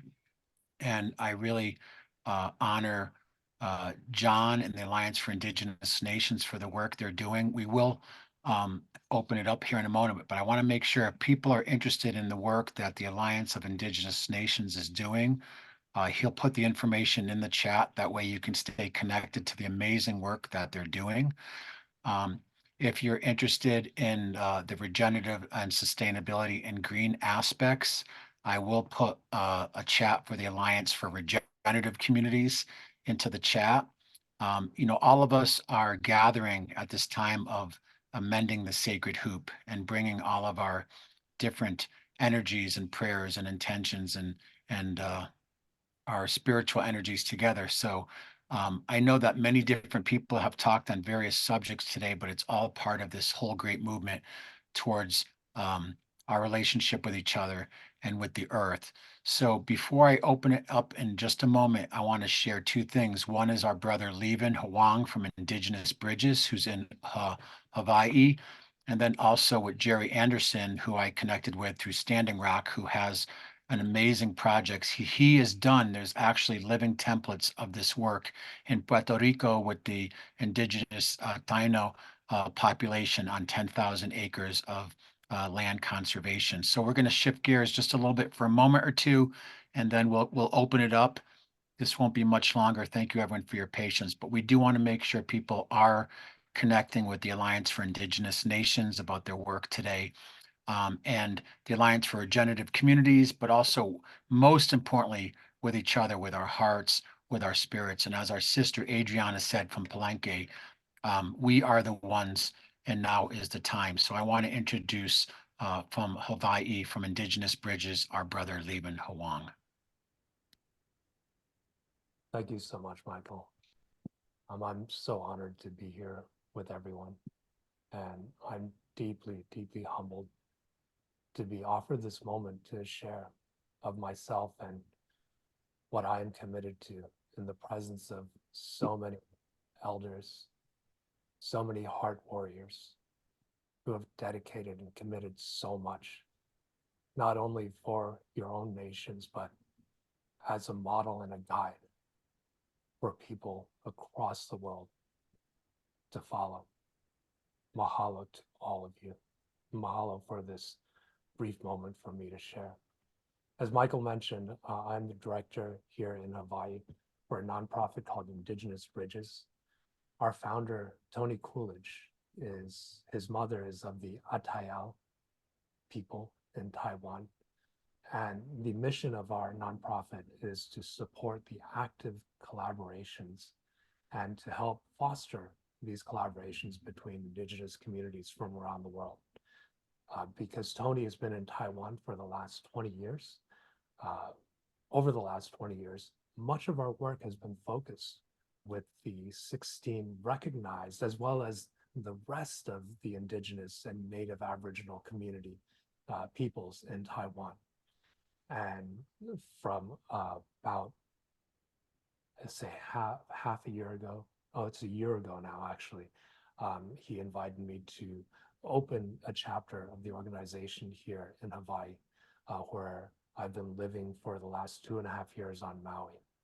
And during my time here, I've been very blessed to be connected with and to have opportunities to learn from so many of the Kumu and Kapuna here, who are teaching not only me, but the entire community here so much. And as I'm sure everyone knows, there's recently the tragedy of the fires in Lahaina and other parts of the island.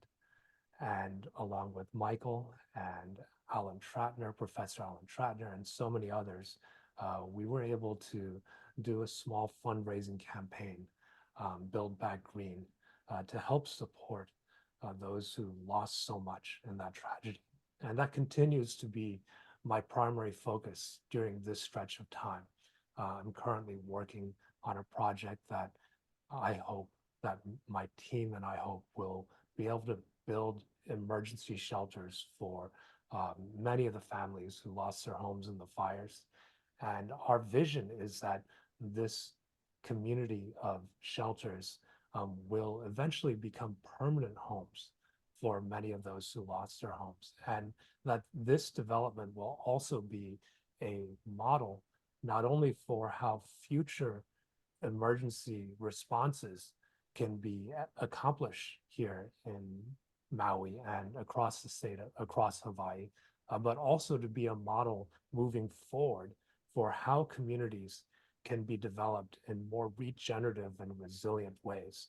You know, I've been working with Michael for over 2 years now on the vision to build regenerative communities, develop regenerative communities around the world.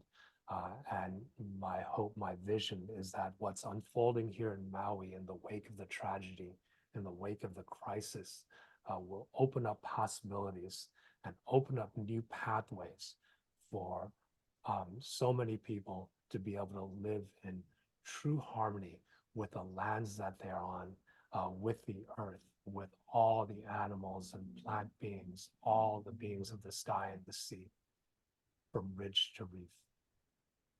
And thank you for allowing me this time to share. Thank you very much, Levin. And I want to just say we're going to have one last person share for a moment what they're doing in Puerto Rico, because there's so much actual, what I would say, boots on the ground, things actually happening.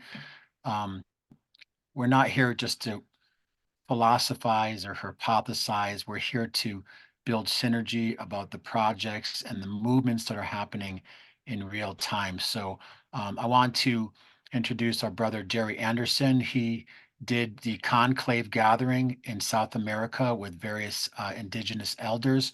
But I want to bring him in because when we talk about land stewardship, land sovereignty, we also talk about how can we be, again, more green, more self-sustainable, and working in harmony with each other and with Mother Earth. So I want to introduce Jerry Anderson and his project of what he's doing in Puerto Rico. So welcome, Jerry.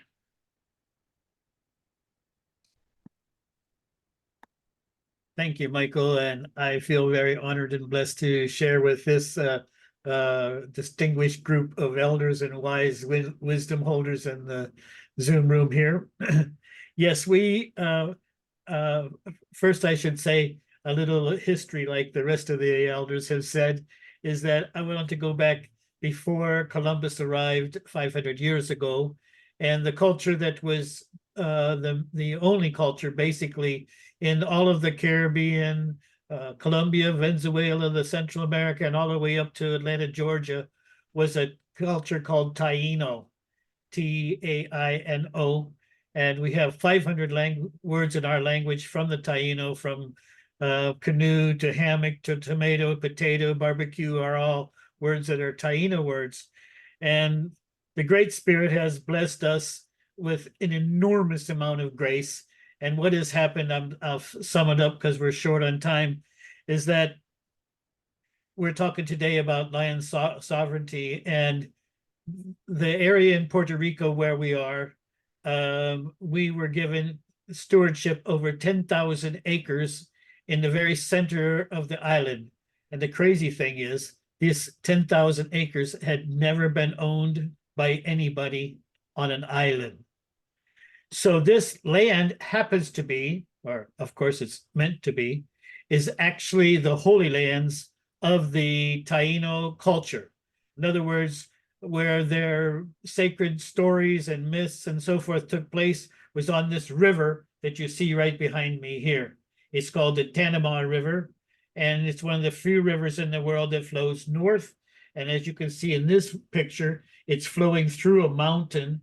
This Tanama River flows through 3 mountains before it gets to the sea. So this area is a very rich cultural area for hundreds and hundreds of years. This was the area where the natives did a pilgrimage to. We have carvings in the rocks there. They're 800 to 1200 years old. Many of them look like they're extraterrestrials. And so I have a real short video if Michael could play it. I put a link in the Zoom for Michael, unless you want me to share my screen. So we're really No. You want me to do it? I can share the video. Yes. But you just talk for one more moment and just Sure. talk also about the conclave project that you created, because I want to say after today, we're focusing a lot of our energy in the gathering in Palenque. I did put the live stream link. Also, Adriana put the link for the actual event if you're interested in more information, because this isn't just one event. I'm proposing that in April, we do another one of these summits, sovereignty summits, because there's a lot of voices, and I'll put the email in the chat, that need to be heard. And I want to continue to invite John and the Alliance for Indigenous Nations around land stewardship, Indigenous land sovereignty. So if you could talk while I get the video queued up about the conclave very briefly, and then we'll show the video. And then again, I apologize, we're going a little longer, but I want to open it up. There's a lot of great people here and stuff in the chat, and I just want to give people opportunity to have their voice heard and spoke. So I'm going to go back to Jerry for a moment with the feather. What I would say is, in the Amazon, a lot of us don't realize how separate the different tribes are, because they have warred with each other in the past. They don't know each other. They demonize each other. And so creating unity in the Amazon has been an enormous project. And September of last year, we brought together 22 tribes from Mexico to Brazil, and many of the tribal leaders and elders that came, it was their very first and probably their only time they'll ever be out of the Amazon. And we did an amazing experience, because it was a conference of all these elders, but there was no conference, there was no speeches, there was no panel discussions. What it was each tribe did a ceremony for all of us. So one of them did a sweat, next one did a hape ceremony, next one did an ayahuasca ceremony, another did a fire ceremony. So we just did ceremonies for each other, and it was an incredible bonding between these tribes that didn't even know each other. We had one lady there that she's the last living member of her tribe in Brazil, and because her tribe is not recognized in Brazil, she's considered to be a non-person. We had another elder there that had delivered 4,000 plus babies. Amazing elders that we brought together. And one wise person said that even the governments of the world couldn't do what we did. And we are preparing for doing a benefit concert similar to the Live Aid concert was for Africa, for the Amazon, where there is severe malnutrition going on in the Amazon. 74% of the people in the northern Amazon are in malnutrition. 50% of the children under 5 years old are anemic. And recently, it hurts my heart to even say this, there was a 10-year-old boy taken to a hospital who weighed 17 pounds. So we have to do something. These people are drinking water that is black from the upstream miners and so forth. So we really need to band together for the elders that's held this sacred space of the Amazon for us. Thank you, Jerry. And we're going to continue to cover some of this subject matter also. But I looked in the chat. I did not see your video. There's a lot of posts and things get moved very quickly down. So I would like to do this while you queue up the video. Okay. I want to be very efficient with time and practical. I want to invite, if anybody would like to share something, I want to make sure everyone here gets their voice acknowledged and heard. So I'm going to pass the feather to the middle of the circle while I get the video queued for Jerry about this incredible property in Puerto Rico. And I know that they're looking for support, involvement, and help. So again, I put the feather to the circle, and whoever would like to speak, please speak.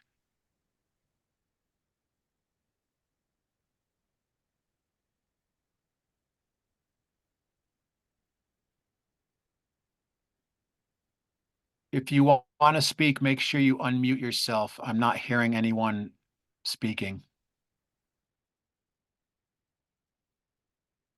Hey, Michael, can you hear me? Yes. Yes, Mark, could you please talk a little bit about, I know we had contacted you about speaking about what you're doing in North America. Please feel free to present at this time. Sure. I had slides presented, but I don't think we have enough time right now for me to go through my presentation. But what I live in Mount Shasta, and we have a patriot community here, and they've been doing a lot of research into the deep state and how it works. And they've been doing a lot of work in reverse engineering the Federal Reserve banking system. Because I don't know if a lot of people here know, but we're kind of working in a usury-based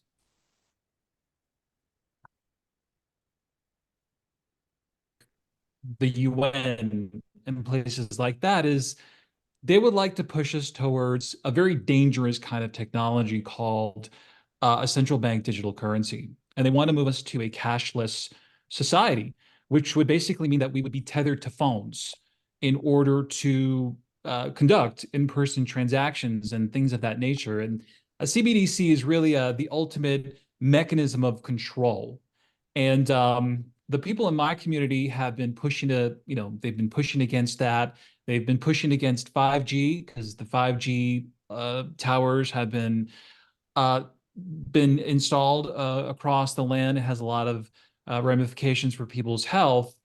But one thing that I decided to do in the last 3 years after what we witnessed was I decided I wasn't going to give the federal government any more of my money because I think they're doing a lot to harm the people. And I think a lot of the people in this call would agree that the federal government, United States, which is a corporation, is dangerous. It's dystopic. So one thing that I learned was that in America, there are actually two nations. And above that, of course, there's Turtle Island, but there's United States in Washington, D.C., and then there's United States of America, where the people who are free live. But one thing that I've been learning from my local patriot community is how the powers behind the deep state make use of contracts.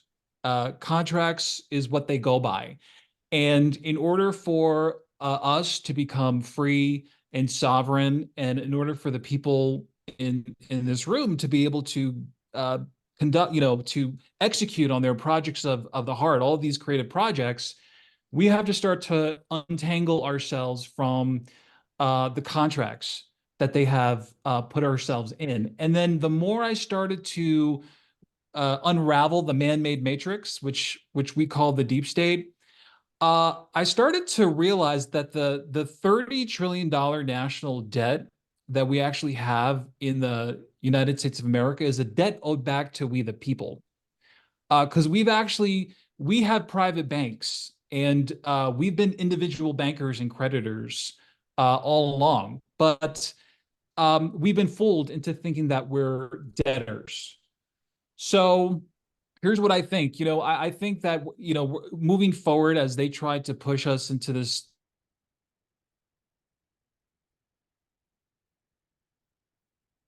enslavement technology, we're going to need money. So I wanted to share with the team some of the cutting edge research that we've been doing in terms of how to get access to our trust, because we all have trust, and people in this room actually have a lot of money in their own bank accounts associated with their birth certificates, and that's in their names. So that's kind of what I've been sharing, and that's the research that I've been doing with my local patriot community. How do we get access to our money? I just think that we're going to need to not be broke in order to sort of survive this new world order agenda that's being pushed on us. But the question that I have for people in this room, and I'm going to cut this short right in just a moment, is we hear a lot of good environmental things coming from people at the UN and COP26 and COP28, but a lot of those people and the leaders are central bankers. And when I hear a central banker like Mark Carney, who was the former head banker of the Bank of Canada, tell us that they're going to be doing all these environmental initiatives, I start to get really uncomfortable, because when you realize the bondage that they've placed us into, it would not lead you to believe a word that the people at the UN or these COP26 summits have to share with us. So that's just the question that I have in my mind. How do we trust world leaders? How do we trust central bankers when they tell us that they want to make the planet greener and a better place, but then at the same time, they've put us into this sort of bondage man-made matrix? So I just think we should all keep that in the back of our mind. Like, who can we trust moving forward? Anyway, I pass the feather to somebody else. Yes, go ahead. Mark, you hit on a great point, because we're to the point now we have to, with the leadership of our indigenous and traditional knowledge and our communities, and this is a big part of what's happening with Adriana and Marcello and Hector and the Alliance for Indigenous Nations, in unity and collaboration from the earth, from the grassroots up. We cannot continue to count on governments and leaders and corporations to do this type of work. So that's why, and again, we have limited time. I put in the chat about the Palenque gathering with a link. And also we're looking at April 20th to do another one of these summits, which is right just a day or two before Earth Day. So there's an email if you'd like to be in touch with Alliance Indigenous Nations about what they're doing with land sovereignty. Please email them. If you're into land, individual and land sovereignty and self-sustainability, we have a team of 100 people already through the Alliance for Regenerative Communities that are implementing self-sustainable, I see you, Hector, and regenerative and solutions, but it has to be in partnership with the Native communities. And there's ways to build bridges depending on where we are. But we all know at this point that Agenda 21, now Agenda 2030, Sustainable Development Goals. I was there in Brazil in 1992 when Maurice Strong brought this proposal to the United Nations, and all 150 some odd governments signed off on it. That there's, and I don't want to sound like conspiratorial too much, but we do know that a part of that is the concept of depopulation, the World Economic Forum, central bank digital currency, and massive control. That's why for me and my commitment to this work, besides collaborating with AIN and all of you, is we have to become aware of the importance of where does our food come from, where does our medicine come from, where does our water come from, and that's where the Alliance for Regenerative Communities comes into play. We've already done a campaign in Maui with Leven. After the fire, we brought in emergency shelters. We brought in compost tea to remediate the soil, biochar. Leven is there. He's doing the work. We have Professor Alan Tratner. And now after the hurricane in Acapulco, we're joining forces with Hector, with Adriana, with Nancy Siqueiros, Ana Siqueiros, with Vivian, and many others. So I want people to know today is not just ear tickling. Today is about us meeting and finding the solutions and how we, I say, join our superpowers. So thank you for bringing up that very important topic. I have found your video, Jerry. I'm going to show it in a minute, but I want to make sure, and we don't want to go on too long because we can get Zoom fatigue. I want to invite others. Here is the feather. Please come forward, take a moment, let your voice be heard, your thoughts, your projects. And this is just the first meeting and we'll continue again. And please put your information in the chat, but you have to be proactive. You have to do the follow. You have to send the emails.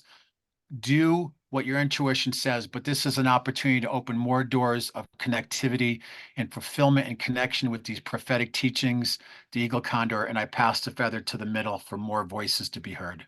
Michael, thank you for passing the feather and allowing this audience for all of us to come together. My name is Michael Proper. I work with technologies for my adult life, and I'd like to follow on from Mark's comment around really identity and the ability to choose what system we're in, not to discuss the problems, but to discuss the solution, to discuss a way where Indigenous communities can actually leapfrog over the centralized systems and control, where they can actually own their own identities, not just a piece of plastic like these, or something that will be called a real ID in May of 2025 and slow us from operating physically, but the ability for us to actually own our data and our genealogy and who we are physically, not by a username and password in someone else's system, or not by a transaction that is purchased within a community that is really centralized like monocropping,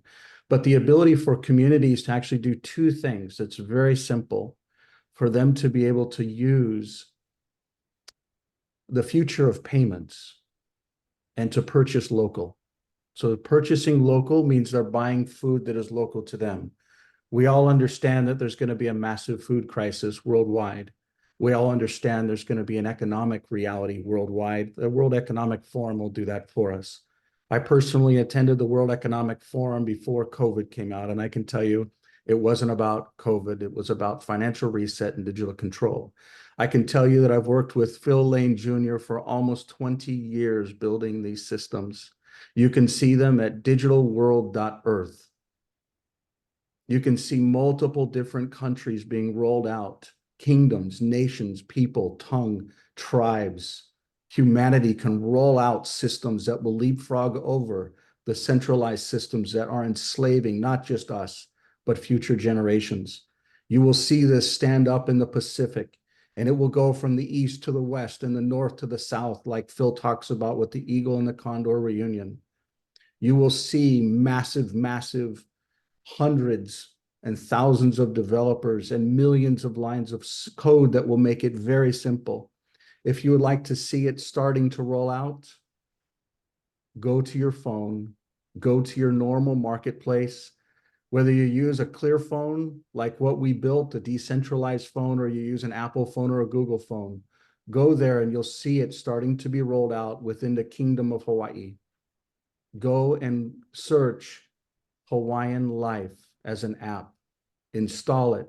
You will use a new digital system that will be able to interface with other digital systems such as Tuvalu, Vanuatu, Fiji, Aotearoa, not New Zealand, Aotearoa. These are indigenous communities that we all know have the right to stand up. Treaties have not only been broken, humanity has been enslaved. COVID is a perfect example of the tyranny. The digital world will enable humanity to use open technologies that is free for all. There is no financial transaction. There is no time to wait, no merchant fees. There is no government and no bank. It is free for all Indigenous. There's a video on that page with Phil Lane Jr. that will actually show you specifically what this means.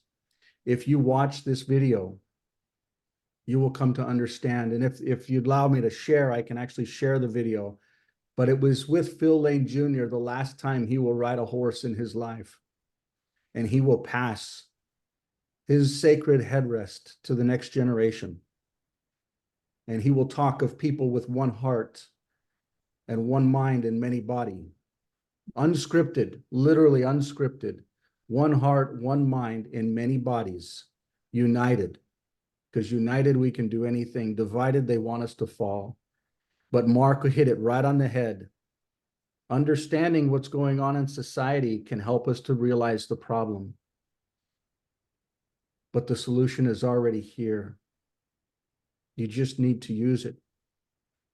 Not just in the Hawaiian kingdom, which, as we all know, was stolen by the Americans. And there's a definite difference between a Hawaiian and an American.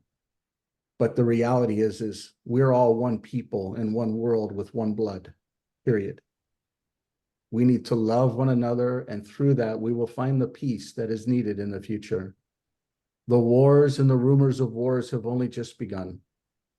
It is this time that we can actually unite and come together.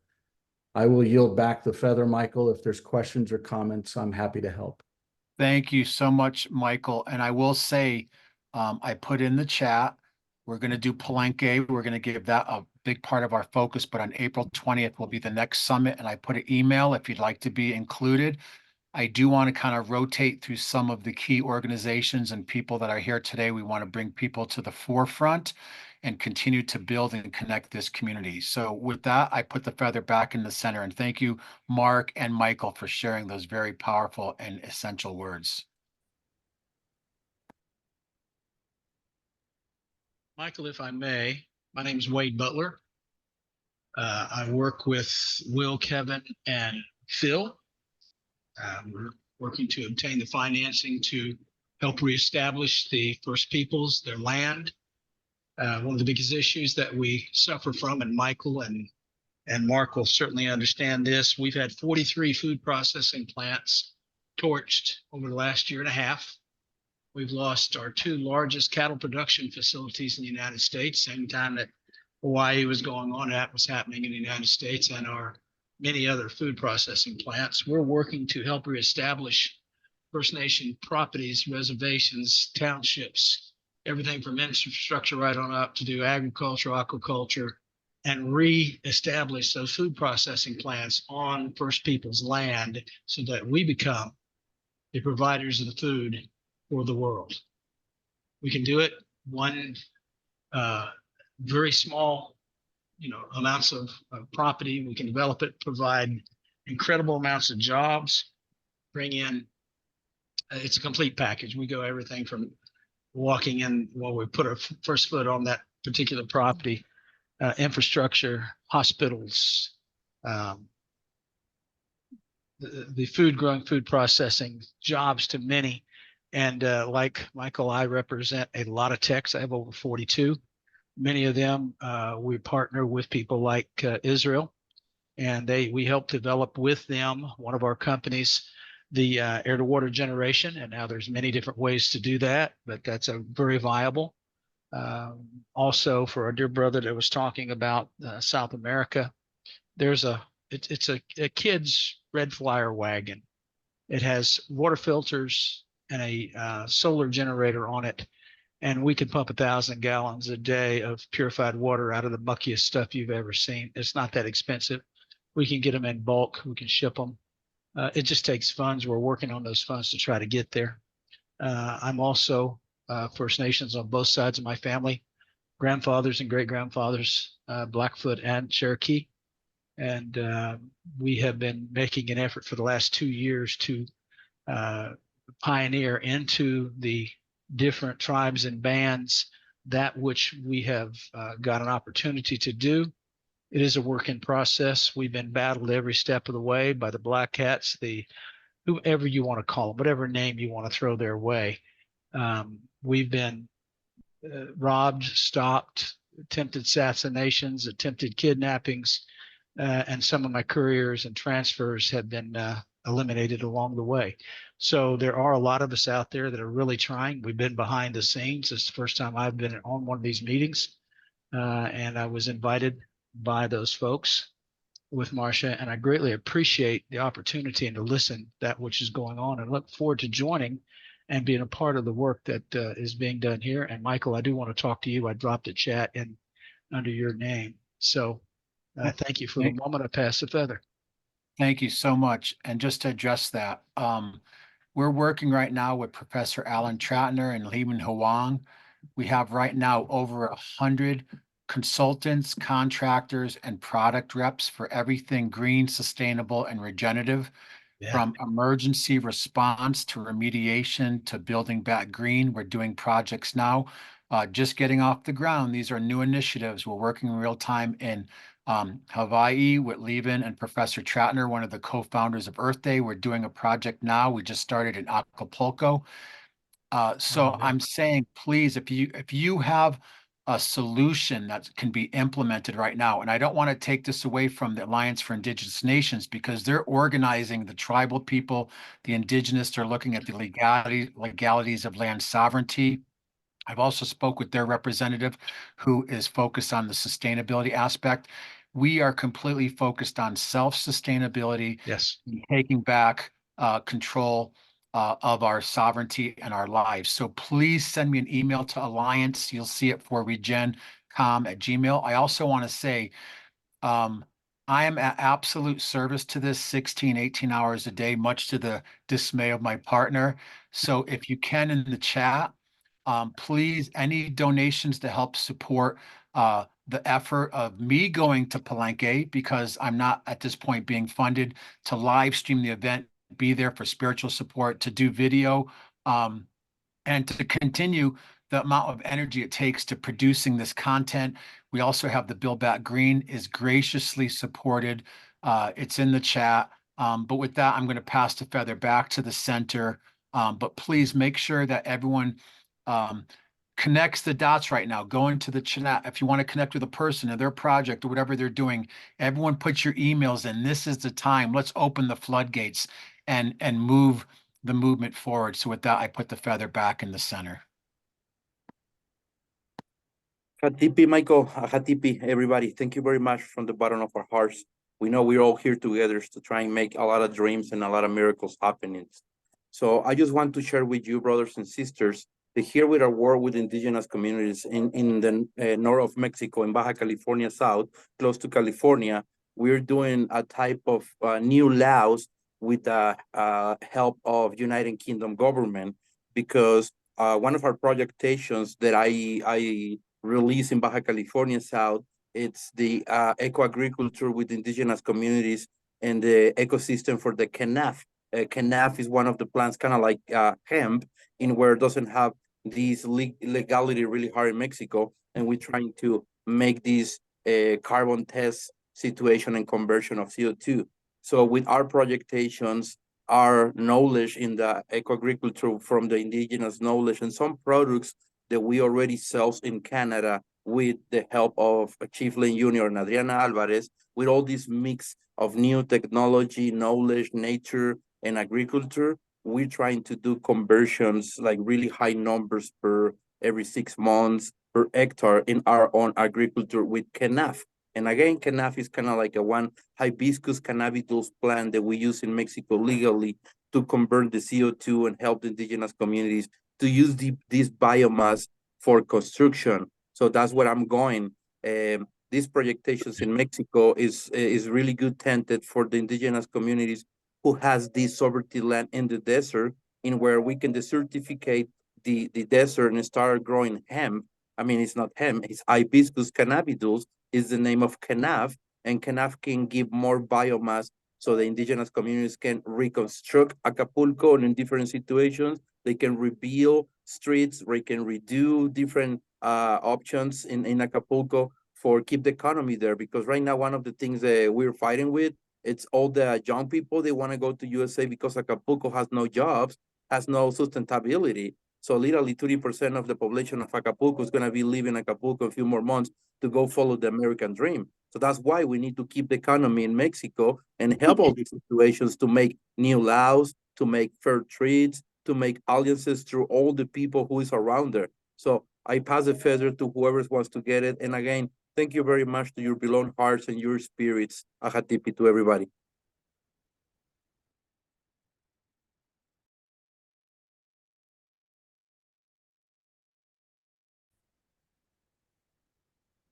Anybody else would like to talk, please just turn on your microphone and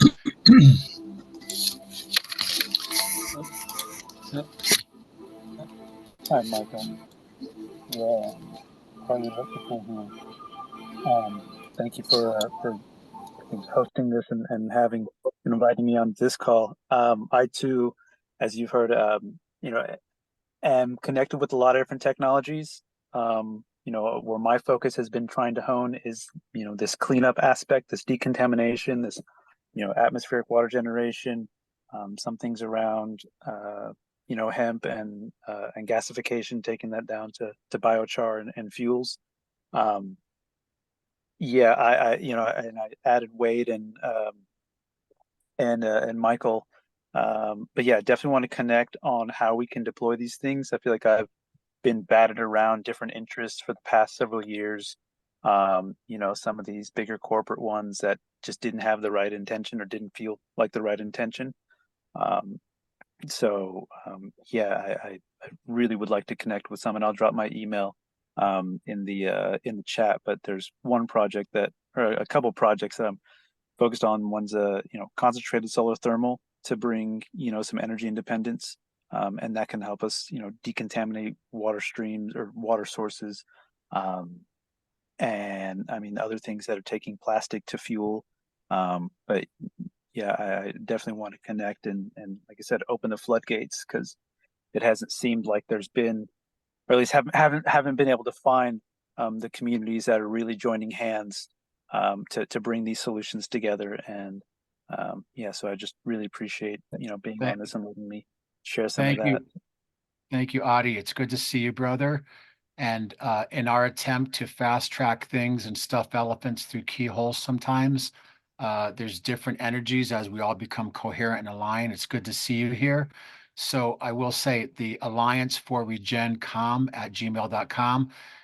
Again, he wasn't able to make it today, but Professor Tratner, and there's about 100 of us right now in a literally collaborative, non-hierarchical consulting group called the Alliance for Regenerative Communities, that we all basically bring our superpowers to the forefront. And right now we have active campaigns. So it's good to see you. And as we have this call, again, this is not a one-off today, partnered with AIN, Alliance for Indigenous Nations, we can make some incredible, incredible strides. And like we saw with the Kogi message, if we can do this now and cultivate these sacred fires, have our communication with the earth and with each other, that we live in a quantum universe where all these dimensions are connected. The land, the elementals, the spiritual, the ancestral, the sacred fires, the works, the solutions, the renewable technologies, regenerative agriculture, independent media, alternative health modalities. We're taking our sovereignty and our power back into our communities from a spiritual and heart-centered perspective. We cannot just dole that out and count on other people to do that anymore. And I saw an amazing cartoon the other day where it was like one line was like, do the work to evolve, and the other one was like, just take a pill and everything will be okay. And 99% of the people are in that line. So we have to not just preach to the choir, we have to build our communities, but we also have to reach out to people that are ready to be inspired and to wake up and to join the movement, because this is an inclusive movement. No one should be left behind. So with that, I put the feather back out into the center. This is Howard Bertram. I'm from Canada. It was John. I was in touch with John this morning, and he sent me the link and the invite to be here. Wonderful, wonderful Zoom call. Such a talented group. Michael and some others, I'm just going to be very brief because most of you won't know the background or this has happened, and it's going to take a collective brain trust to mobilize what I'm going to share with you. In 2011, the U.S. Department of Defense and Homeland Security issued a UCC for 14.3 quadrillion, which when you go into it, claim they own the arms and legs of all of humanity. In June the 23rd of 2023, Dr. Three Rivers, trustee for the Hawaiian Nation, issued a UCC over and above that, put a lien against that for 14 quintillion, which is in effect, it went in effect September the 21st. There's already been a number of billions of dollars written in bills of exchanges off of it, which haven't been challenged yet. Problem is that we don't know how to monetize the damn thing. And so what I'm saying to you right now is the powers to be with the UCC from 2011 basically tried to do an end run against humanity. Dr. Three Rivers, as trustee, did an end run against those who tried to do an end run against humanity with the UCC filing. I can put it in the chat. Probably there are two great interviews by Sarah Westall that define what I'm talking about. Basically, and some other speakers have mentioned the trust, digital banking. Sarah Westall interviewed David Webb, who did the Great Taking. Well, really, with the end run of the UCC that was filed June 23rd, 2023 for the 14 quintillion, an end run has been done. And there's one other variable you might want to know of, and that is the Office of Military Settlements in 2017, 2018 issued a lien against one account in Hong Kong for 300 trillion. On March the 17th of,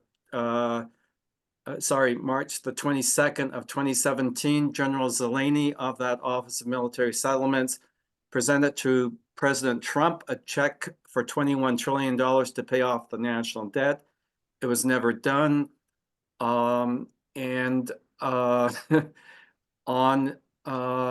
When Trump won the primary in Ohio, the speech he gave that same day, he made reference at minute 14 and 52 seconds that if he gets elected president, he'll pay off the national debt. The money's all there. So what I'm trying to say to you all is there are things that if they're that are already in place to move humanity forward against however you would describe it. I see that Don has his hand up from the Kingdom of Hawaii. We would love to somehow do a lien or a trust with what's going on with Dr. Three Rivers. We just haven't somehow managed to do it. So I can put something in the chat where you can track this down. It's an incredible story, an incredible reality, and we need a brain trust to know how to move this thing forward. So I just want you all to know about it, and I have no idea how it's going to unfold. The one thing that Dr. Three Rivers is, he's a prophecy keeper. I've had some meetings with Dawn and some other from Hawaii. Some wonderful prophecy keepers there. And one of the prophecies, you mentioned the condor and the eagle, the 7 fires, the 8 fires. There's another one in terms of Hawaii being a beacon of hope, a type of lighthouse to the world. And I also hold that to my heart. So I yield with that. Hello, this is General Baker. Sir, I was the CFO for Office of Military Settlements, of which I am a trust. I want you to know that Marsha Ann Willison and myself had worked with Makapu to gain back the night before the lands for Hawaii. They have been won back. People are not truly addressing the true rulers of Hawaii of the Kamehameha line.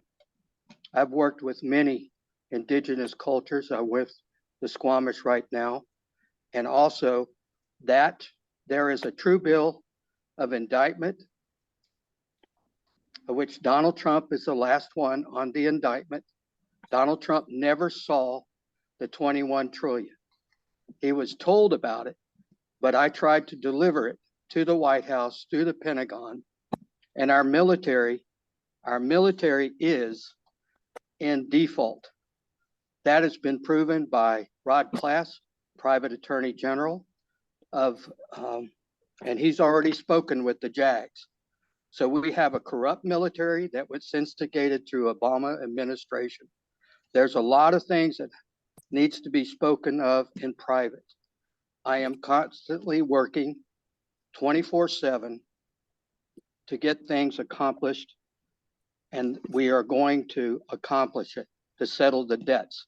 That's part of my trusteeship, is to settle the debts for the whole planet. That's why OMS was created in the first place, because the 300 in 2009 realized that they would never be able to accomplish anything because debt settlement was the first thing that they needed to accomplish. They are defaulted trustees. All the governments are in bankruptcy of the whole planet. So we have to be truthful in what we are spreading as information. So thank you very much, sir. I look forward to talking to people privately who want to discuss. I have all the paperwork. So thank you. God bless. We have a Aishka. council, we have a council on the last two topics within the Oceanic Coalition that we should have a council specifically on this topic. Very imperative. I'll drop an email in the chat and you can reach out as appropriate. Amazing. And this is what I would like to share with everyone. I'm just going to do from the top down, and I don't mean to take up too much room. I also wanted to invite our brother from the Kingdom of Akua. I've seen him patiently sitting there. I want to make sure his voice is heard. But right now, there's a huge movement. I've been in touch with people from 15 countries because in August, we're doing the Earthstock Global Summit for everything regenerative. And all of you will be involved in that. But we're looking at starting like a global council of regenerative communities. So in that, all of these different topics we're talking about. So it's kind of I don't like to liken it to anything, but it's the polarized solution to the supposed UN with their false interest and the World Economic Forum and all the things that are happening. And I'm here to be a conspiracy person or poo-poo. Like Buckminster Fuller said, if there's a system that doesn't work, you can spend your energy fighting it, or you can create another one. So there's a lot happening.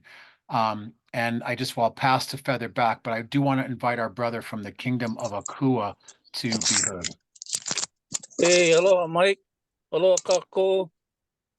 Mike Kako. This is Donald Collier from the Hawaiian Islands. Okay, so right now, but like it's been a long time since I've seen General Baker. He is correct. Makapu Sonora is who he was talking about. So right now in Lahaina, in Hector, where's Hector? Chief Hector, we took him into Lahaina to the burnt zone. Okay, so officially, what you see in Lahaina, Native Hawaiian organizations, they're the ones doing the contracts with the DOD. That whole place is a war zone. And the Department of Defense, not all of you know that there's a law of war manual by the Department of Defense. It was amended July 2023.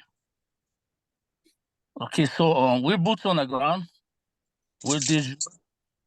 All the descendants of Kamehameha, that's me, Keamoku, We're all inside there. Why? Because that's our responsibility. The kingdom never left. The people never left. The sovereigns never left. But people live there. So all the people who live in Hawaii is Hawaii nationals. We know our laws. The only law that kind of like supersedes us right now is the Department of Defense Law of War Manual. Am I right, General Baker? Yeah. And so I just want to share with you that what's happening right now is they got Native Hawaiian organizations. The Colonel Curry was in charge. They've been changing leadership, but Colonel Curry was in charge of the environmental, which is the U.S. Army Corps of Engineers. And so the next phase has begun today. That administration, I guess, evaluations and revaluations of all the de jure Native Hawaiian organizations, and the acronym for that is NHOs. And so I'm glad Michael invited me to this forum right after church. I got it when I was in church. I'm the music director for my praise and worship team. So I was hoping I make it out of there in time to make this meeting, and got to see Hector. I got to see Judge Howard, who just spoke, and then never heard General Baker for a long time, and my good friend Michael Proctor. He's got some amazing IT stuff that we're gonna use, and then you got John Cipolla over there of AIN. You got a whole bunch of guys. Hey, there's another that just came on, Charles. A whole bunch of you, Dr. V. And so just want to give you guys a brief update. We're inside, boots on the ground, and our next phase is temporary housing. But we have what we call Malama Lahaina is just a tool for the de facto tool, so we can get funding to help what's happening inside Lahaina through Keamoku Kapu's Na Aikane or Maui platform, because he's in the zone. He's working with the Lahaina Strong and the victims. Yeah, we had like some 4,800, 1,500 left the islands. You got 15 suicides. You got a whole mess. And that whole mess is because our leadership of government. You guys all heard it from the governor. He blames everything on climate change. And then you have our conspicuous Maui police chief. And then you got all this mismanagement. But if you take a look at this whole thing out of the box, there was never an emergency legislative session from the time this fire happened, and when they waited all the way till they got the 2024 legislative session active. And guess what? They stopped putting bills like Senate Bill 3381. And that bill is eminent domain, so that they can have control and do the land swap. You guys follow me? And so having all of you here listening to this BS, us as the de jure is getting ready to rise as we the people. And we're gonna do it from inside Lahaina. We're gonna get help from the trustee of the UCC trustee, and get help from AIN, bring a tribunal judges, create a grand jury, yeah, just do this tribunal and charge these elected officials for negligence. That's where we're working at. While we're doing the work, we're looking at the people. They don't want to talk to nobody. They don't, because they never got any help, not one penny from the state or the Maui County Mayor and his staff. Everything's coming to what's left of FEMA, and that's going to run out pretty soon. Yeah. So hopefully this military settlement, this UCC trust or what, 14.3 quintillion. Hopefully all this can help do justice, to the grand jury, do our tribunals, and start nailing these elected officials for negligence. It's obvious. If you watch YouTube, they got so many. It's no longer conspiracy. It's all for real. The DEW and all that baloney stuff.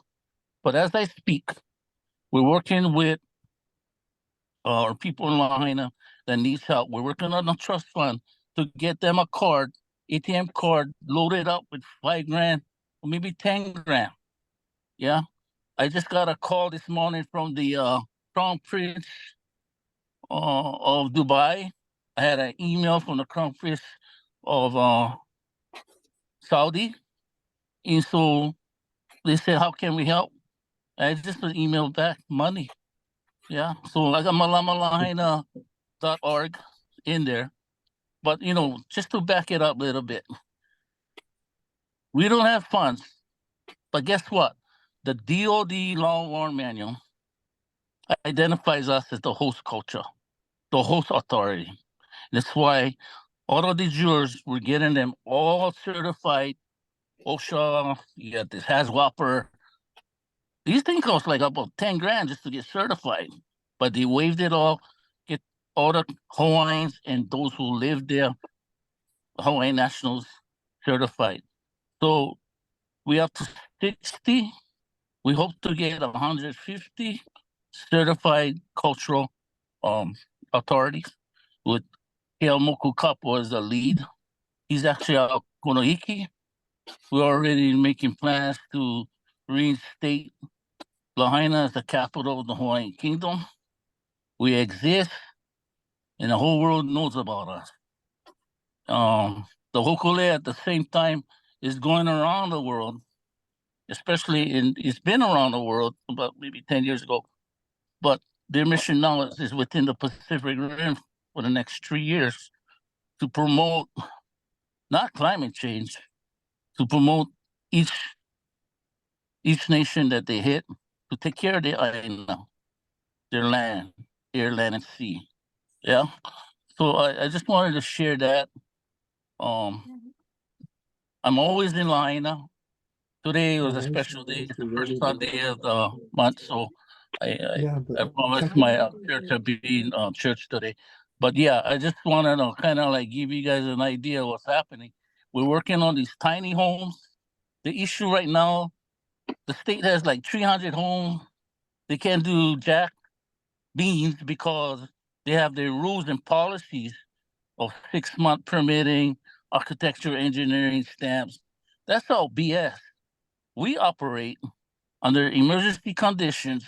We get donations, and everything that's donated, like the land, we can build without permits because we're going on a basis of the Emergency Act and all donated. This is how stupid the government, if they only would step back and work with us. But no, they're working against us. It's a de facto versus the de jure, period.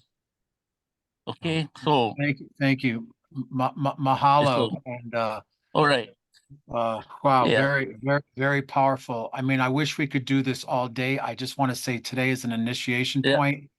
The work that the Alliance. Thanks for letting me talk.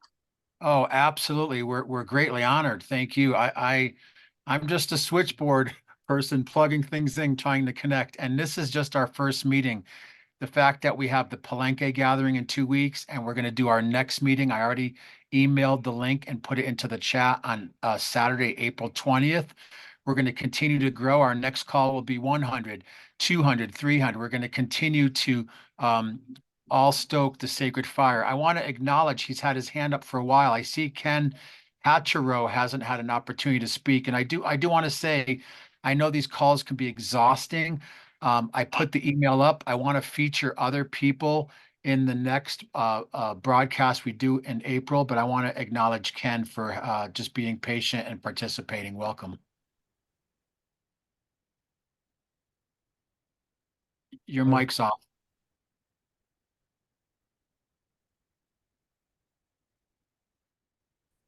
Unmute, Ken. There. Need my glasses on. There we go. Oh, you can hear me now? Gotcha. Okay, I'm an organic farmer. I've been doing regenerative agriculture for well over 20 years in the Kawartha Lakes in Ontario. And if I can contribute anything, the one thing I've been working on is scalar technology and radionics. And I program crystals with 9 to 10,000 frequencies, everything from chemtrails to vaccine antidotes to biodynamic growing techniques, natural fertilizers, and that sort of thing. So electroculture and that whole bag of worms, it's sort of been a big passion of mine for the last 40 years. So if I can contribute anything to what you're talking about, I'd be glad to share. And I know it's been going long, so I'll just leave it at that for now.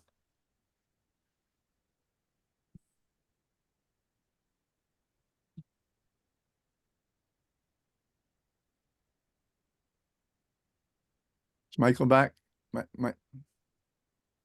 The Alliance for Regenerative Communities, I put the link in the chat, is we're building a global consulting group that can go out and deploy and implement solutions anywhere in the world. We're already almost like 60 to 70 members strong. We're doing a campaign in Maui, and it was our first campaign with our group. We're learning what works, what doesn't, because there is red tape and bureaucracy and getting things across borders, and then identifying who there is the holder of the traditional knowledge and working in tandem with Indigenous communities. And we just started a campaign in Acapulco with Hector. So without getting too myopic, I want to stay on point to today's focus, but the Alliance for Regenerative Communities is in a growing, evolving group of solutionaries. And of course, we have the Alliance for Indigenous Nations, which is doing a lot of work around sovereignty and land stewardship. So we're very much nuts and bolts, deploy solutions from agriculture to health to media to whatever area it is. So just again, please email us. I did email some of you. It's in the chat. I also put the information for the next meeting. Let's take another 10 minutes. And I just want to put the feather back in the center for those who haven't had a chance to talk. And we're going to try to stay on point about sovereign individual land sovereignty, indigenous stewardship, and these regenerative solutions that we're starting to explore. So thank you. Feather in the center. Well, I would like to say a couple more things before we see the video. It's just 1 minute long. Is that we're doing two very unique things at our monastery. First, we're the first monastery in all of history that's combined monastic and indigenous wisdom in the same monastery. And so you might wonder why we use the word monastery. It's because we're using against the government their own tactics, and we're using the separation of church and state. And we have made all 10,000 acres a sovereign country called the Nation of St. John. And we've already been recognized by the United Nations as an unrecognized country. So if Michael could share the little video, it'll give you a chance to see how beautiful this place really is. Yes, we're going to end with that. I got that queued up and ready to go, Jerry. Awesome. I just want to make sure everyone's voice is heard. Thank you. Sure. Feather in the center.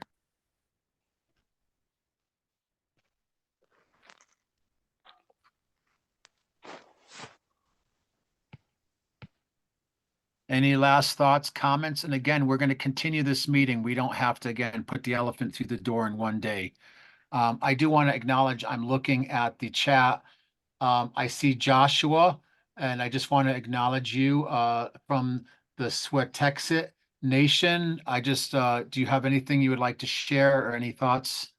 Swedexel Nation, we're a newly formed nation in British Columbia, Canada.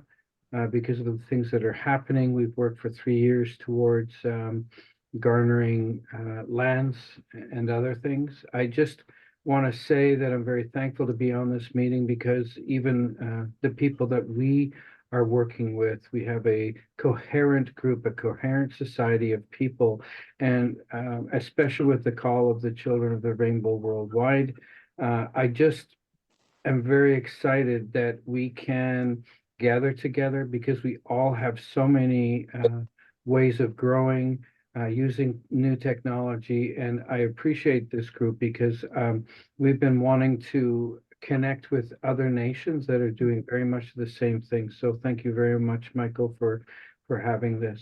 I yield. I want to invite any of the voices of any of the women on this call. We want to make sure we have the acknowledgement, because we know in the colonial patriarchal extractive model that your voices have been suppressed. So I want to make sure that we make space for that before we conclude. So any of the women on the call would like to share, just turn on your mic.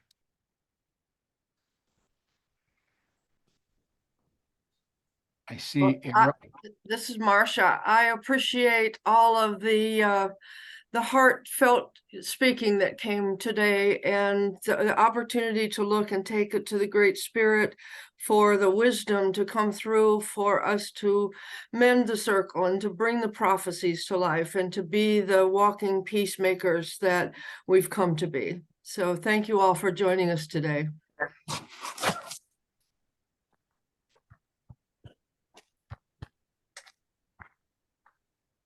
I see that our one sister has her hand up. Please feel free, Kale Kalikini. Excuse me if I mispronounced that. Yes, my name is Kale Kailikini. I'm a Hawaiian subject or Hawaiian national. I live on the island of Hawaii, Hilo, Hawaii, and I've been listening. I'm very appreciative of the organizations and how you're networking and gathering to look for solutions. I am on board with solutions. Different groups of people in the Hawaiian Kingdom, groups that have, studied, they're scholars, they've learned about many things historical. I was part of that. I don't belong to any group, but I started back in 1995. I started classes. And so from 1995 to 2001, we did free education on the Hawaiian Kingdom history, Hawaiian Kingdom laws. So that's pretty much my background in terms of the Hawaiian Kingdom movement. And I worked for the newspapers in marketing 38 years. My education is secondary education history major. So I'm a researcher. I love to research. And I appreciate, and I'm taking all these emails because in any way that I can help, and thank you, John, for allowing me to be on the AIN. I'm willing to help anyone that needs any information regarding the Hawaiian Kingdom. So I'll put my email in the chat. So aloha, and thank you very much. Mahalo. Mahalo. Mahalo, Kale. And any last thoughts? And I want to make sure we circle back around, because it's really my communications with John and the Alliance for Indigenous Nations and Marcia that really, let's say, inspired and provoked doing this event today. I know John has an ongoing schedule weekly. I also want to make sure I invite John, the woman I talk with. I haven't heard back about the sustainability part.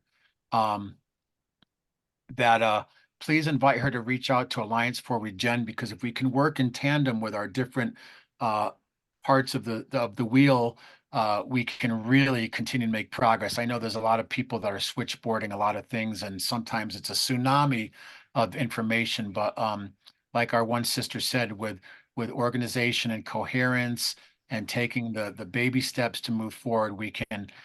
We already know that we're victorious because we're walking in the light of truth and the Creator and natural law and resonance. So I want to circle around back to John to conclude. We're going to have our little closing prayer, but any last minute voices before we finish? It's now, or we'll see everyone on April 20th.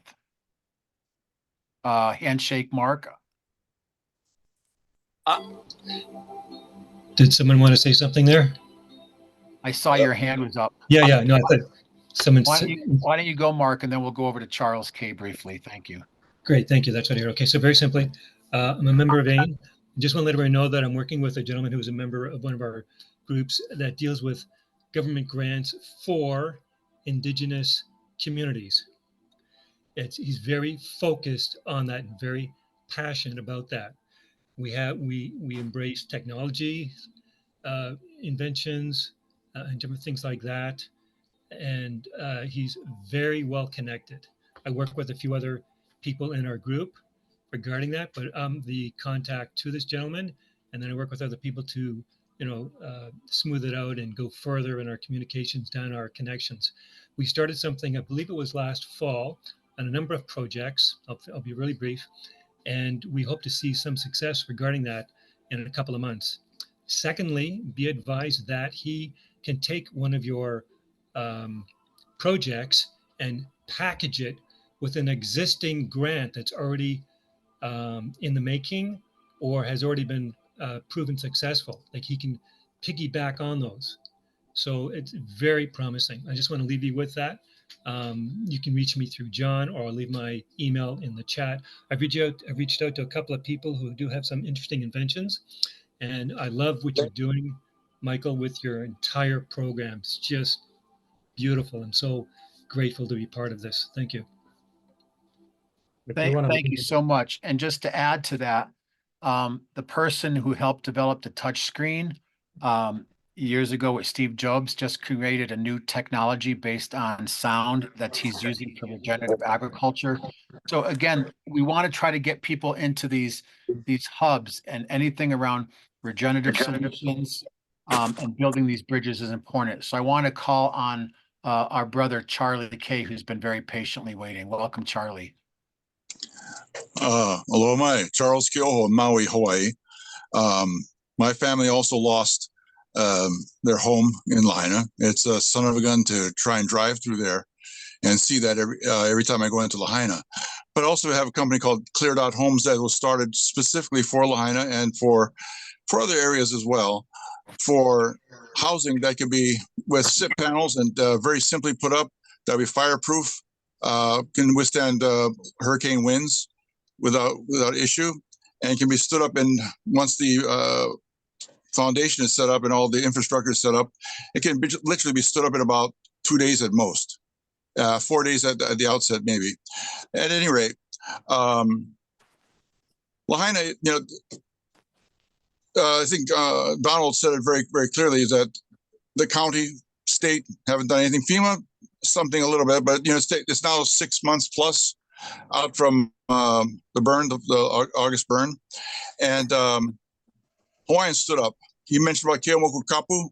Keomoku was fighting to get back into Lahaina so that he could get things set up and take care of people. That's his kuleana. That's his response. That is his heart. Hawaiians say kuleana is like your responsibility, and this is my path and my way that I do things. He always does that. That is his way of doing things. But people in Lahaina, there's other people in Lahaina too that are standing up and saying, you know what? I don't care about the state. I don't care about the county. They're building their houses for people now. And one of the fascinating things is that you don't need county permissions. You don't need state permissions for anything. You just got to stay off of the county, state, county electric, ag, and or water and sewage and so on and so forth. And they're doing that in not exactly in Lahaina, but close to it. And they're standing up without any issues. And it's a possibility that can be done. You don't need any electricity, any water, any sewage, and any trash. You don't use any county services. You can stand it up immediately and right now. So I know of one auntie in Lahaina that's doing that right now, and there might be other ways of doing that too. Mahalo keakua. Thank you for all that are participating in this. I was invited to this very late. I just got back from church too, like Brother Donald, but so I wasn't aware of this at all. Anyway, God bless. Mahalo. Thank you so much. Mahalo. And we'll have the link for the April 20th meeting.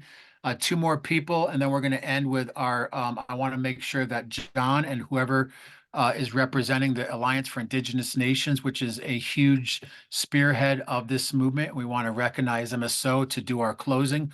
But I want to just call on our last 2 people, Damon Mason. Welcome. Oh, hello. Thank you for calling on me. I appreciate it, Michael. And thank you, John, for having me on. So yes, I wanted to talk to you a little bit about my disaster mitigation services that our company Greenworks offers. Yeah, we developed the technology that could be used to purify all different types of environments. It could be used to purify waters and atmospheres and large geographical scales.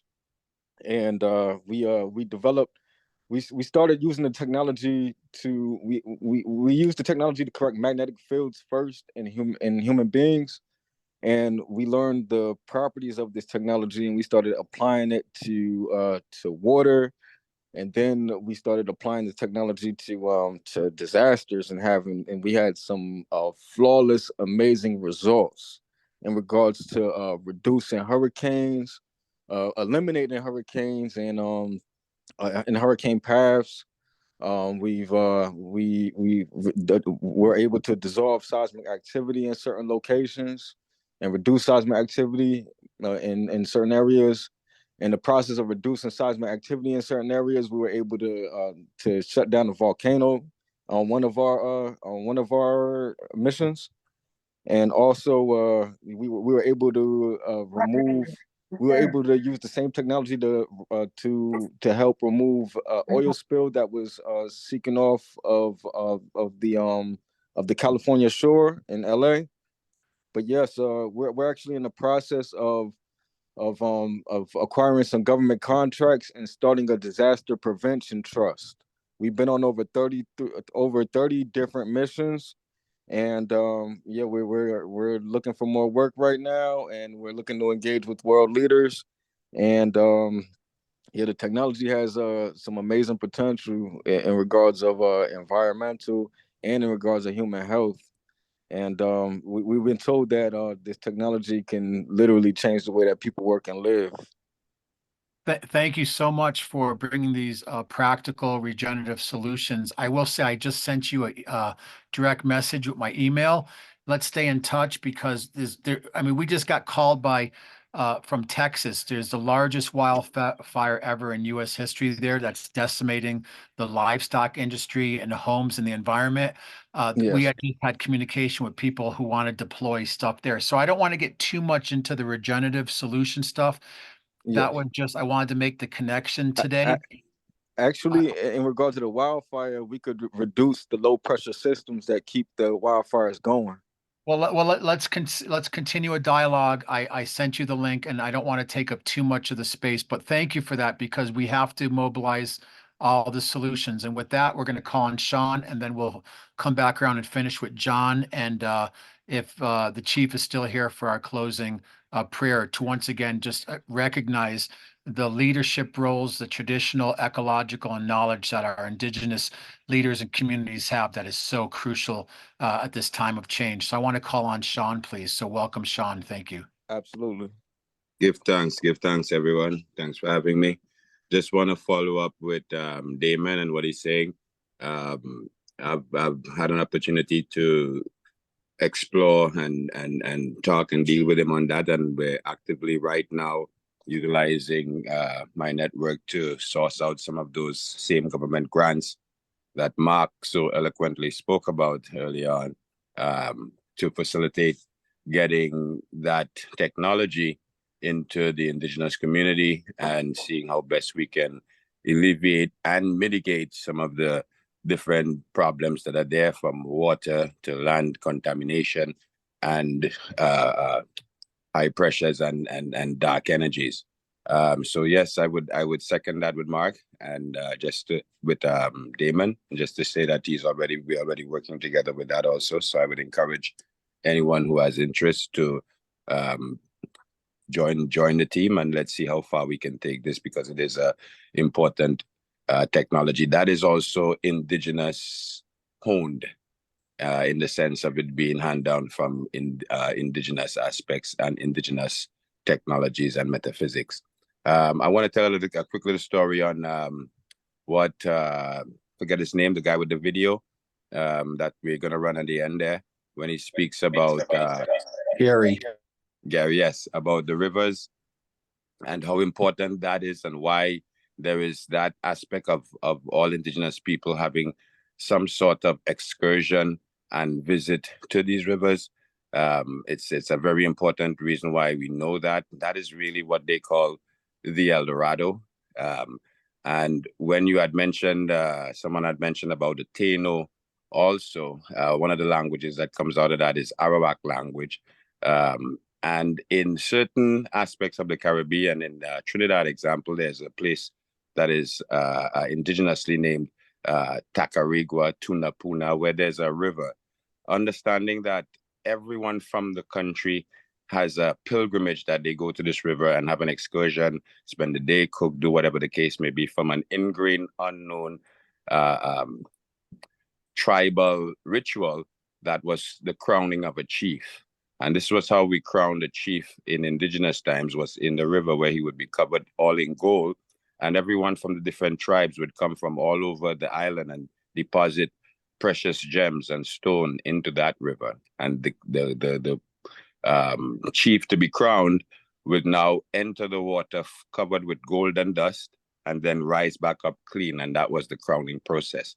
And that was done in certain ritual rivers, why you see that there's that ingrained aspect of the indigenous people visiting the river. And that was in tribute to the original trees, which where the rivers came from, as an aspect of them being chopped down.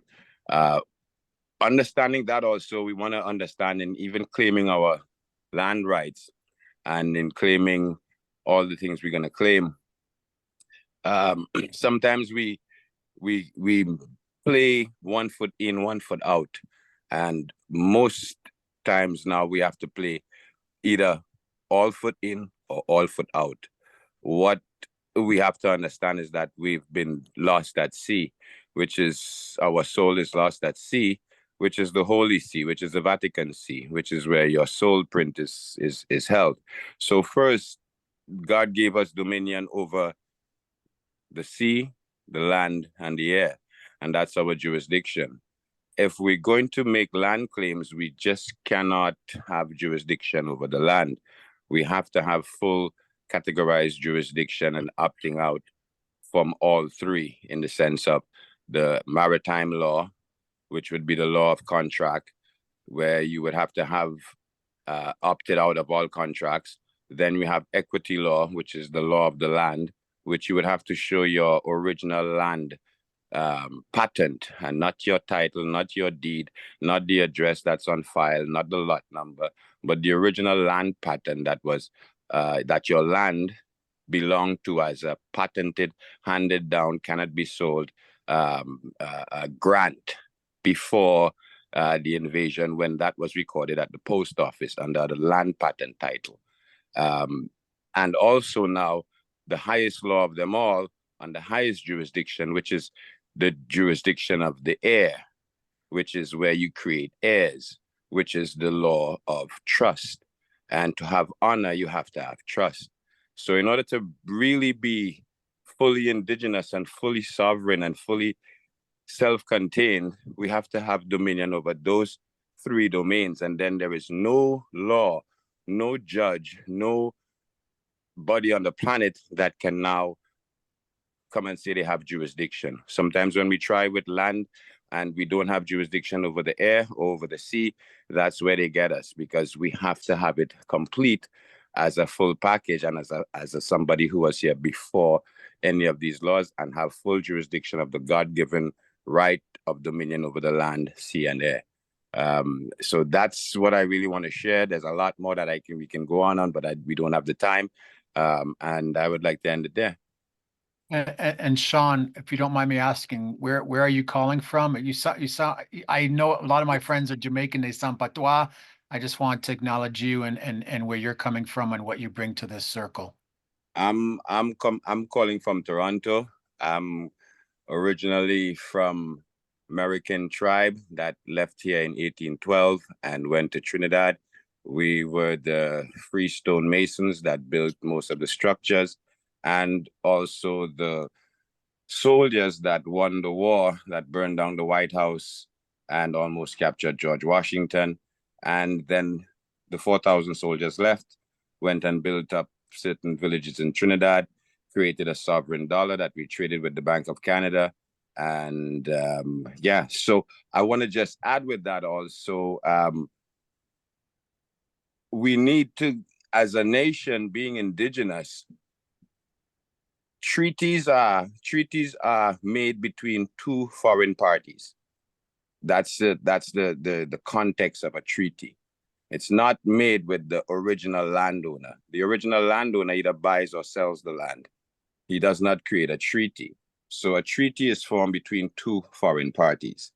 We've got to start understanding and including nations that are also full-blooded in order for the whole movement to be recognized. I heard earlier on of non-recognition in certain aspects by the government. They cannot tell you who you are, but they can know if you are or not. And if you're going to make a claim and you're not fully in that format, there is room for them to compromise, because now some part of that aspect came within a contract within the law. And then now you're not dealing with full sovereignty. You're dealing inside of their maritime law also, which gives them jurisdiction. John, Thank you for that clarity too. Can you drop your email? We'd love to communicate with you in the future. You get it. Absolutely. And I know between John and his team and also Marcia, who bridges many places, there's a lot of knowledge there. And of course, thank you for sharing that. So I'm going to play very briefly. It's a 1-minute video of the land project in Puerto Rico. And then I'm going to ask, again, I want to have our brother John bring us to closure, and we're going to invite him if the chief is still on the call. And then maybe we can finish. Marcello had to go. We can finish with our brother Hector in the land of the Quetzal. But I'm going to share the video briefly. It's very short. Thank you, everyone, for hanging in there and getting through this video. And I am going to make the video available to make my life easy, because I'm also producing the Earthstock Summit, which I'll talk about in the future in August. Just send an email to Alliance for Regen.com, and also make sure you get in touch with John and the Alliance for Indigenous Nations. We're all bringing our medicines to the table right now. So here we go. We're going to go look at the video by our brother, who I met through Standing Rock. And we're going to go over to the video here from Jerry. Here we go. Thank you for your patience.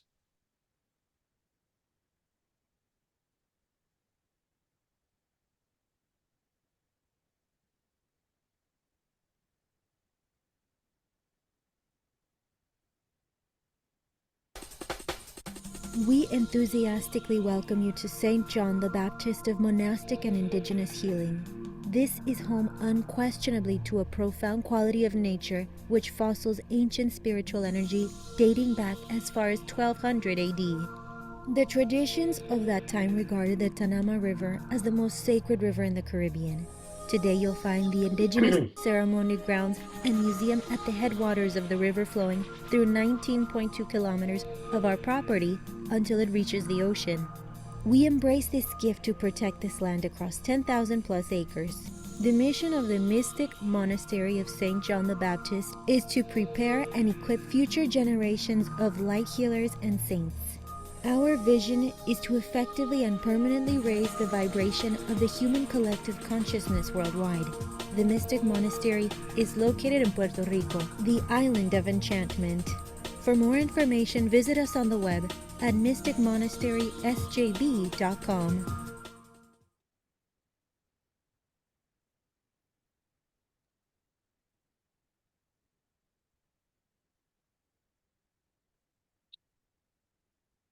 So that was, hold on. That was just a little tidbit. But there, as we all know, there's thousands of projects happening around the world right now that are bringing back, some people call it New Earth, new humanity, new paradigm, new design. We know that the roots of that is based in the ancient and in the knowledge of these traditional indigenous cultures. So it's new for people who are waking up, and in this time of mending the sacred hoop, as we extend our hands to each other in collaboration, that we are moving towards a higher quality of life and sovereignty. And with that, I've already spoken enough. I'll hand the feather to our brother John to bring us to conclusion. And I would just like to end after he's done with our brother Hector with a prayer, and that'll conclude for today. And I will send the link for everyone. Thank you for showing up, and back to our brother John. Well, in closing, thank you, Michael. In closing, Jerry, I'd just like to say that is a beautiful, beautiful piece of property, and you should reach out to Michael, Mike from Earthships in Taos, New Mexico. I can't remember his name, because they were going to do a project there when COVID hit and the project got delayed. They were going to build sustainable home and school there in Puerto Rico. So this could be a perfect fit. So I text you his information already. In closing, I would just like to say this: we're at a time where we are shifting through the dark forces into the light, and never to return to the darkness again. And in that process, we are going to face these climatic moments where we're going to be frustrated, we're going to be challenged, and it's a time where we must lean on one another, support one another, reach out, whatever it is. We, in these groups, this group alone, AIN, ASMN, etc., we already have all the talent, all the skill sets.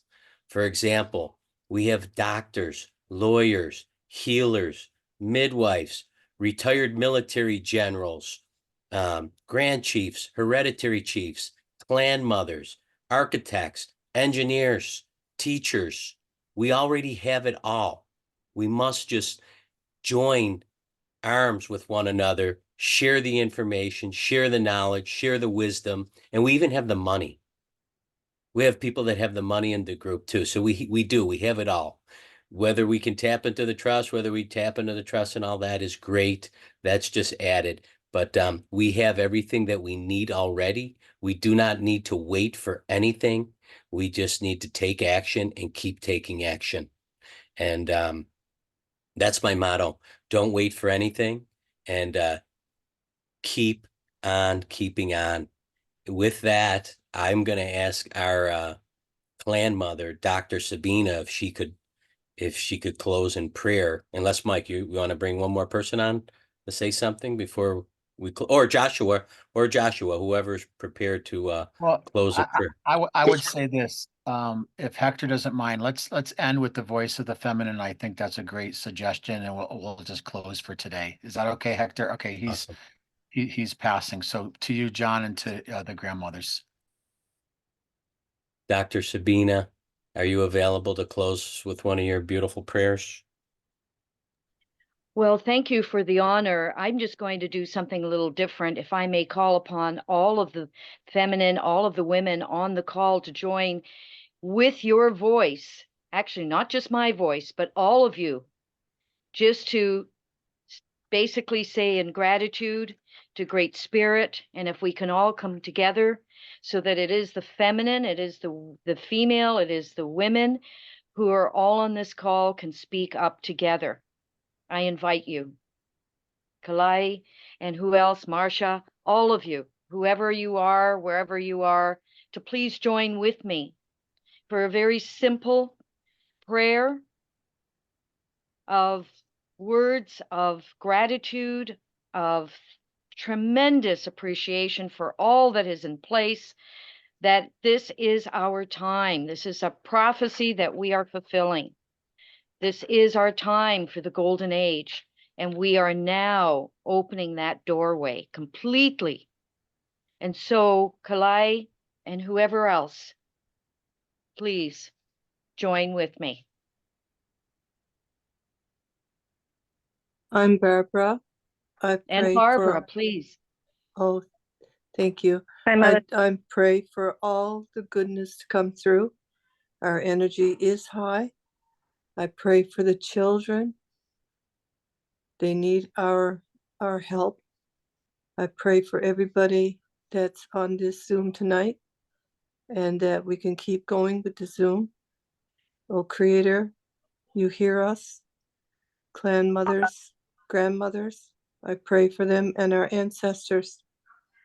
And I yield. Thank you. Thank you, Barbara. All right. Anyone else of the clan Aloha mothers? keakua. This is Kale Ka'ilikini. Aloha keakua. Blessings to everyone.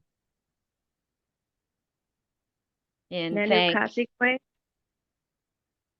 Nanu Kasikwe, Clan Mama Joe. Sending love and blessing to all. And thank you for everyone's lovely energy tonight. thank you, Mama Joe. Mama Joe. And so in conclusion, thank you, everyone. Thank you, Great Spirit. In peace and in love. Much light. Miigwech. Mahalo. Oh, Thank you. matapriasan. We'll gather again on the 20th. And if you'd like to watch some of the live stream from Palenque, please feel free. I put all the links out. And it's a great honor to be of service and love and respect to all who took the time to be coherent and to collaborate today. And thank you, Brother John and AIN and Marcia and all of you who helped to actually inspire this work. We all carry that spark of the sacred fire, and we have to bring it to our communities, and we'll continue to gather. Thank you so much. Os.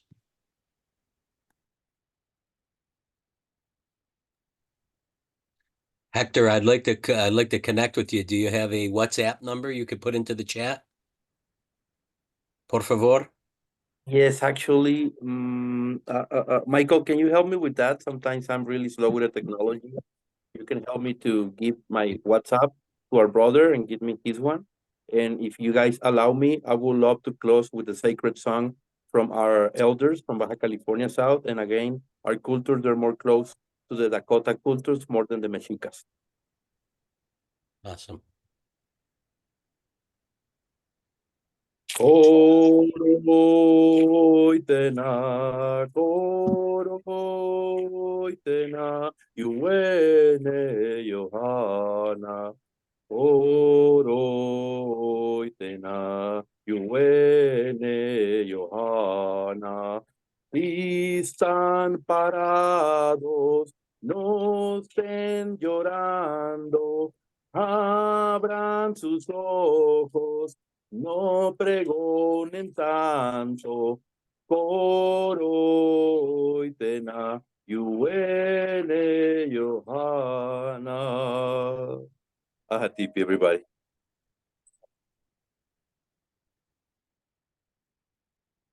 And I will say, I'm going to stop the recording. We can just have a moment to decompress here.